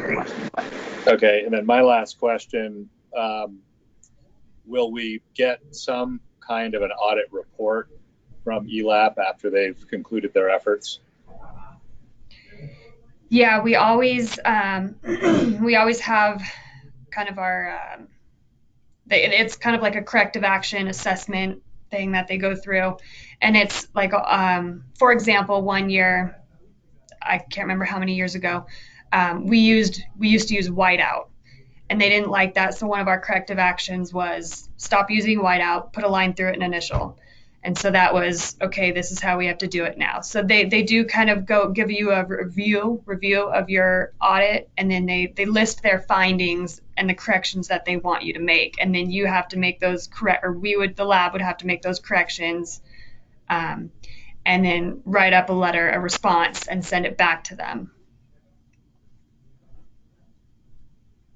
Thank you. If I may, I just wanted to clarify two things. There's two actions going on. One is called the pre-assessment. Historically, we haven't found documentation that we're referencing pre-assessment, so we've made the assumption that it is an audit typical to the cycle. Due to COVID, we would expect there is that delay. So staff has made the conclusion that the pre-assessment requests are in line with an audit. And we do expect to have some findings, as Kristen had stated. The second one is the action for additional information, and it's very specific to the violations that are listed in Michael's report. Those are not typical, as Kristen said, and those I think were initiated by other actions. I would assume they would be attributed to Laura Mader's article. I think they could be attributed to other discussion points we've had here. When you were talking, Dan, and asking the question, I interpret it to be a combination of two. I just wanted to provide clarification that those are two separate actions. And likewise, we would also expect to see a response from the investigation into the violation as well. One of the previous comments said before that this is typical investigation, that it typically starts with the laboratory. Michael Peak has spoken to the state board, and that is not a correct statement. As we understand it, they go and ask the appropriate department where their concerns are at. So if there is a concern with the operation of the plant, they will inquire with the CPO and the operations manager. If there is a laboratory question and concern, they will go ahead and ask about the laboratory first. So there is, I didn't want you guys to think that this is a typical process. This is a clear investigation in our opinion. And Michael and I, when we first went through this, we kind of dismissed it as a typical request for information. It wasn't until further discussion with the laboratory that we came to the conclusion as well that it was a clear, defined, separate investigation. And correct me if I'm wrong, Michael, on that. That is correct. And also to along those lines, Kristen, could you, per our conversation, could you go into more detail on the part of the laboratory report that talks about following the SOPs for the well sampling and what you determined through your investigation, what was happening, and what corrective actions we've taken at this point to address that? So the SOPs we were following, our standard operating procedures. Because I'm standing in for I'm the temporary lab director in ELAP size right now. With their request for documentation and this pre-assessment, they needed the quality assurance manual, and that's kind of a manual that usually gets reviewed by the lab director once a year, turned in with your application to get reaccredited. So I went through the quality assurance manual and found that in our sampling section in the quality assurance manual, it says when we do field testing, we put the samples in a cooler and bring them back to the lab. And in our SOP, whenever that quality assurance manual got updated, the SOP was not updated at the same time. So we were following the SOPs, but we weren't up to the quality assurance manual. So when I saw that, we recently we're recently updating our SOPs now to say that we keep it within that when we sample, we put them in a cooler. But specifically for pH, it doesn't really affect the pH test because of how we do it. Our well sampling, all the wells we sample, we have a field probe that is calibrated every time we use it. And so as soon as we go out to sample the wells, the pH is taken then and there, because through standard methods and our SOP, you're supposed to take the pH within 15 minutes, pretty much analyze as soon as possible without preservation. So with the wells, with our field probe, we take the pH then and there as we're sampling. Well 31 and now well 24 is the exception. We sample for well 31, we sample well 31, and then we bring it back to the lab within 15 minutes and run pH on it, pH and alkalinity on it right away. So you have that's within the time frame regulated by standard methods, our SOP and everything. So the pH there is really shouldn't be a question, because we've had these pH issues at well 31. We have been very strict with how we run our pH, and that's why we do the field monitoring and the field probe for pH out in the field, because you can take the pH then and there. And then with well 31, we sample it and then we bring it back within 15 minutes to read it. So now we did update the SOP though to where we still do that with pH, but now as we sample the wells, we put them in a cooler and bring them back as part of our routine sampling.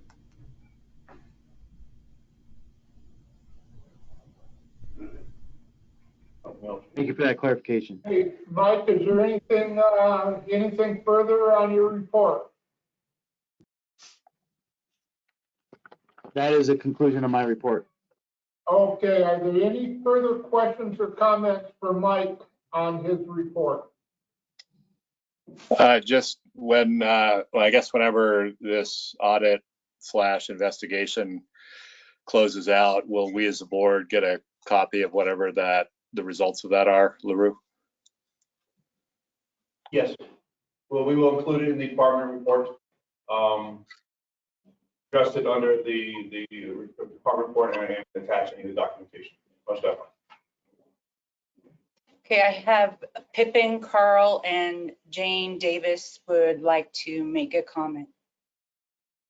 Would you like to collect comment at the end of the department reports or individually? Let's collect the comments at the end of the department reports. What's up, Richard? Morning, President Cox and Board of Directors. For the previous month, a significant amount of maintenance time has been dedicated to supporting the plant painting project and the upcoming remodel with relocation of furniture and putting the clarifiers back together so we can get them back in service before winter.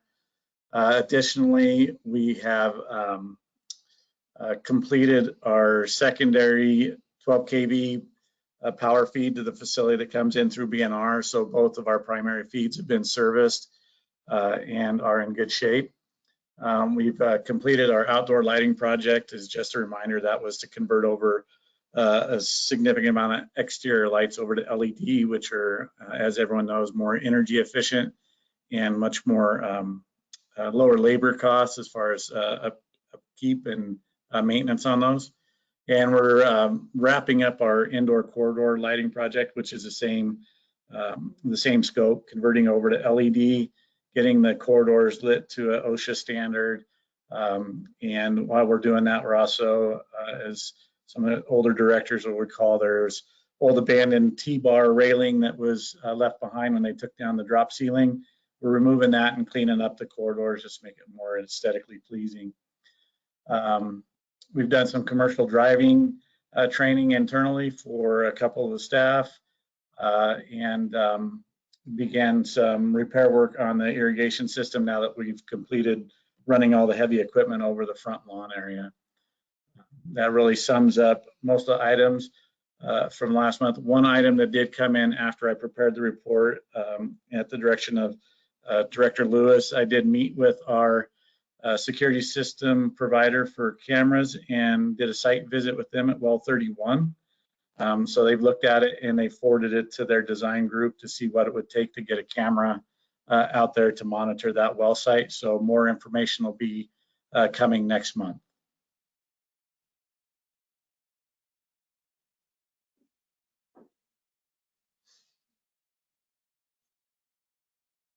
Any questions? Hey, Dale, LaRue, you're muted. I apologize.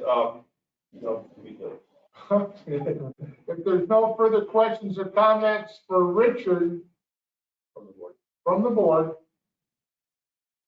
we'll continue on with Jay Parker. What's up, Jay? Seeing the time, I guess I get to say good afternoon, directors, again, instead of good morning. So in the month of August, we worked on a number of projects, some in planning phase, some in bidding, some in construction, and some future. I list 14 projects there. I'm happy to answer any questions any of you might have on any one of those. And then I've enclosed a few pictures from the recent construction. Are there any questions? Any questions for Jay on the projects, board members? Seeing none and hearing none. What's up, Bob Gray? You're muted, Kevin. Bob Gray, come in. Can you hear me now? We can. Thank you. Okay, this is Kevin Woods reporting for the IT department. Thank you, Director Cox and members of the board. Over the past month, we've been working with engineering to provide additional computers and equipment, alternative workstations for staff as we're relocating for the admin building improvements. Also, notably, we've worked with operations and the electrical instrumentation department for installation of 2 new VFDs on being our backwash pump and the chem sludge transfer pump.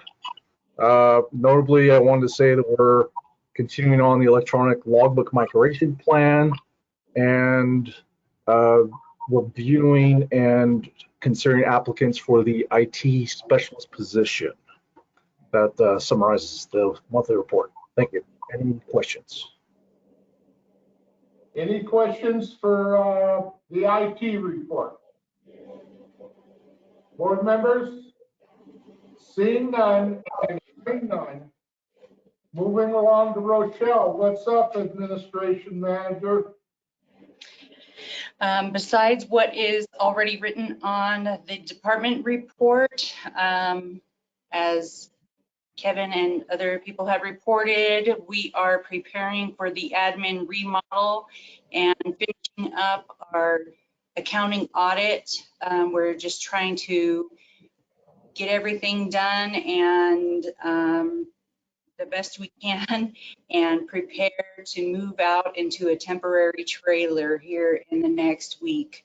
So actually, end of next week, we will be moving out of the office into temporary trailers.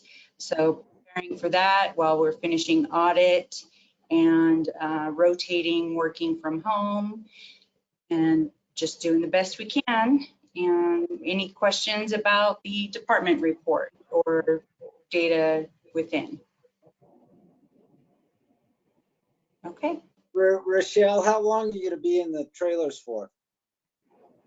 The project is expected to go, I think, 6 to 8 weeks, but our department is the last to move out, but the first to move back in.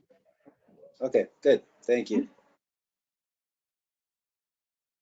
Okay, any questions or comments for Rochelle? Anyone? Moving along to the general manager. I just wanted to have no additional points to add. I just want to bring up and let everybody be aware. A lot of us talked before, but I'll bring it up again. Been a lot of conversation, public comment regarding statements about the PERB hearing, laboratory testing, computational classification. I urge everybody to go to our website. It's www.ttsa.net under the HR tab. Feel free to open those documents, read into them, and you may find that they may be contrary to what you're hearing at these board meetings and at our member district board meetings. So I encourage everybody to do so there. Regarding the comment from Mr. Carl Davis this morning, I did respond to that, and I did not appreciate that he inferred that I did not. So other than that, I have nothing else to report. Okay. Hey, LaRue, I lost the very end of what you just said. You said something about not appreciating something. Yeah, I didn't appreciate that he implied that I wasn't answering his questions. I did receive correspondence from him regarding the laboratory director, and I did respond. And from the comment this morning, my interpretation was he was trying to imply that I just dismissed it altogether. Again, I think it's just more a pattern of misinformation or incomplete information. Okay, any further questions from the board on any of the department reports? Seeing none and hearing none. How about board of directors comments? Did you want public comment? No. Did we skip the approval of the minutes? Dan? It was part of the consent agenda. Okay, sorry.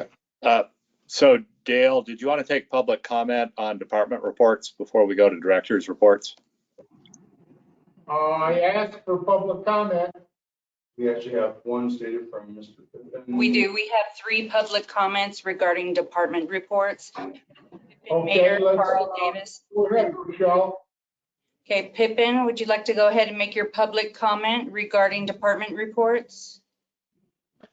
Thank you. Thanks for this opportunity. Thank you, Board of Directors. I had a couple of overall concerns. I feel like I'm a little bit beating a dead horse, but I'm concerned with the concept that the report continually says that there are 2 violations, and I ask that the minutes reflect that there were in fact 8 violations. Second, I would like to just a point of information that, of course, ELAP is not its own agency. They are within the State Water Resources Board, of which Lahontan is one of the districts. I did have a few questions. I was hoping for clarification now or later.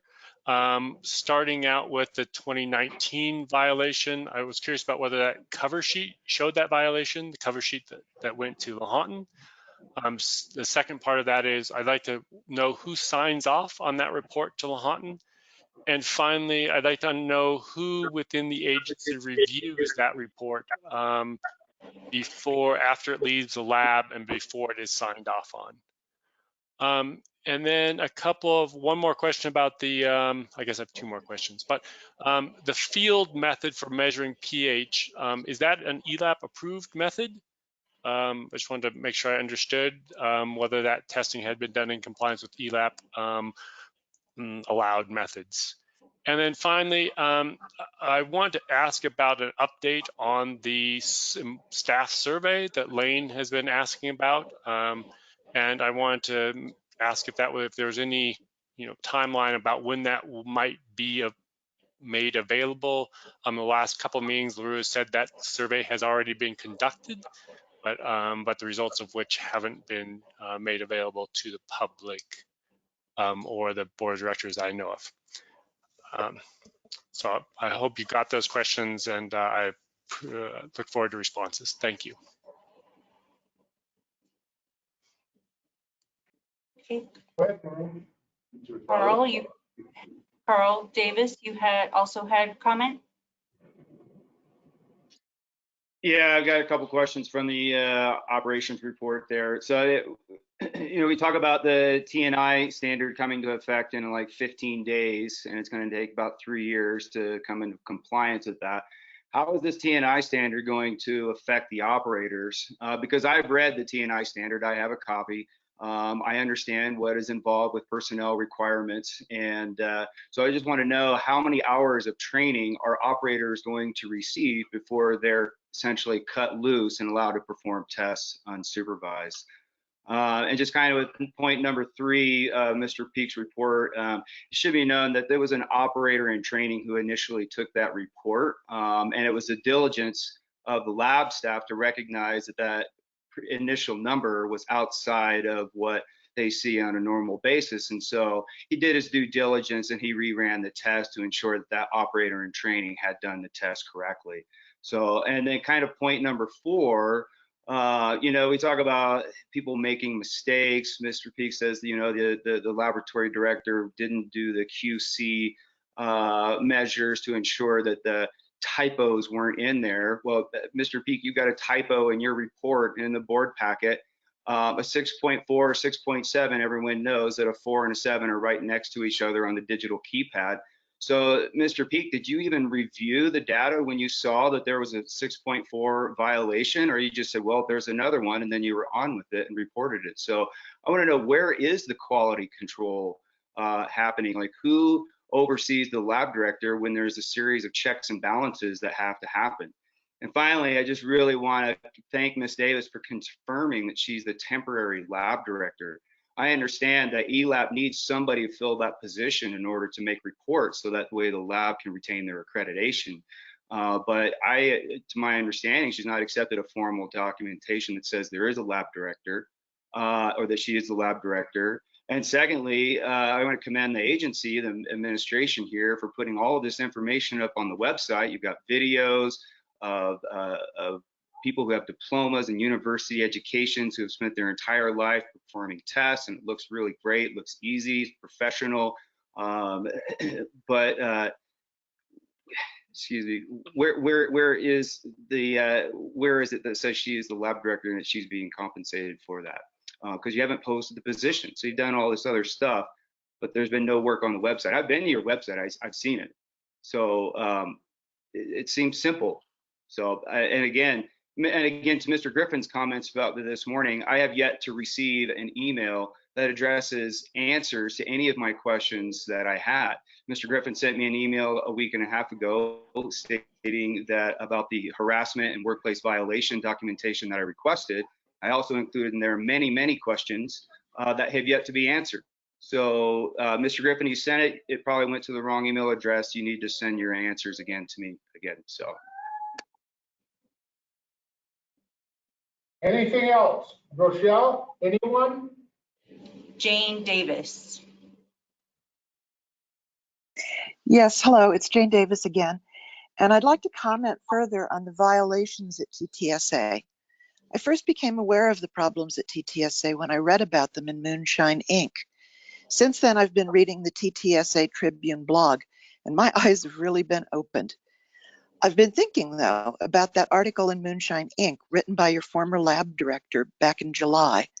And I've been thinking about how she warned, even then, that TTSA was trying to replace their lab staff with unqualified operators, and how in a plant-wide culture of harassment and retaliation, the workers would be unlikely to report bad test results. And here we are just 2 months later, and her prediction has come true. Mr. Peak and Mr. Griffin have reacted to these latest violations, serious violations, by shooting the messengers, their own lab workers, rather than buckling down and providing solutions. After watching the lab workers being attacked for reporting violations, who will be willing to step forward in the future to protect the Truckee River and the public? How long will you allow this to continue? Thank you. Okay, Rochelle, any other comments on anything so far on this meeting? I have not received any other notice that anyone has public comment. Okay. So if there's no further public comments, we're going to move on to Board of Directors comments. Blake, you have anything to add? Now. Dan? Nope. Thank you.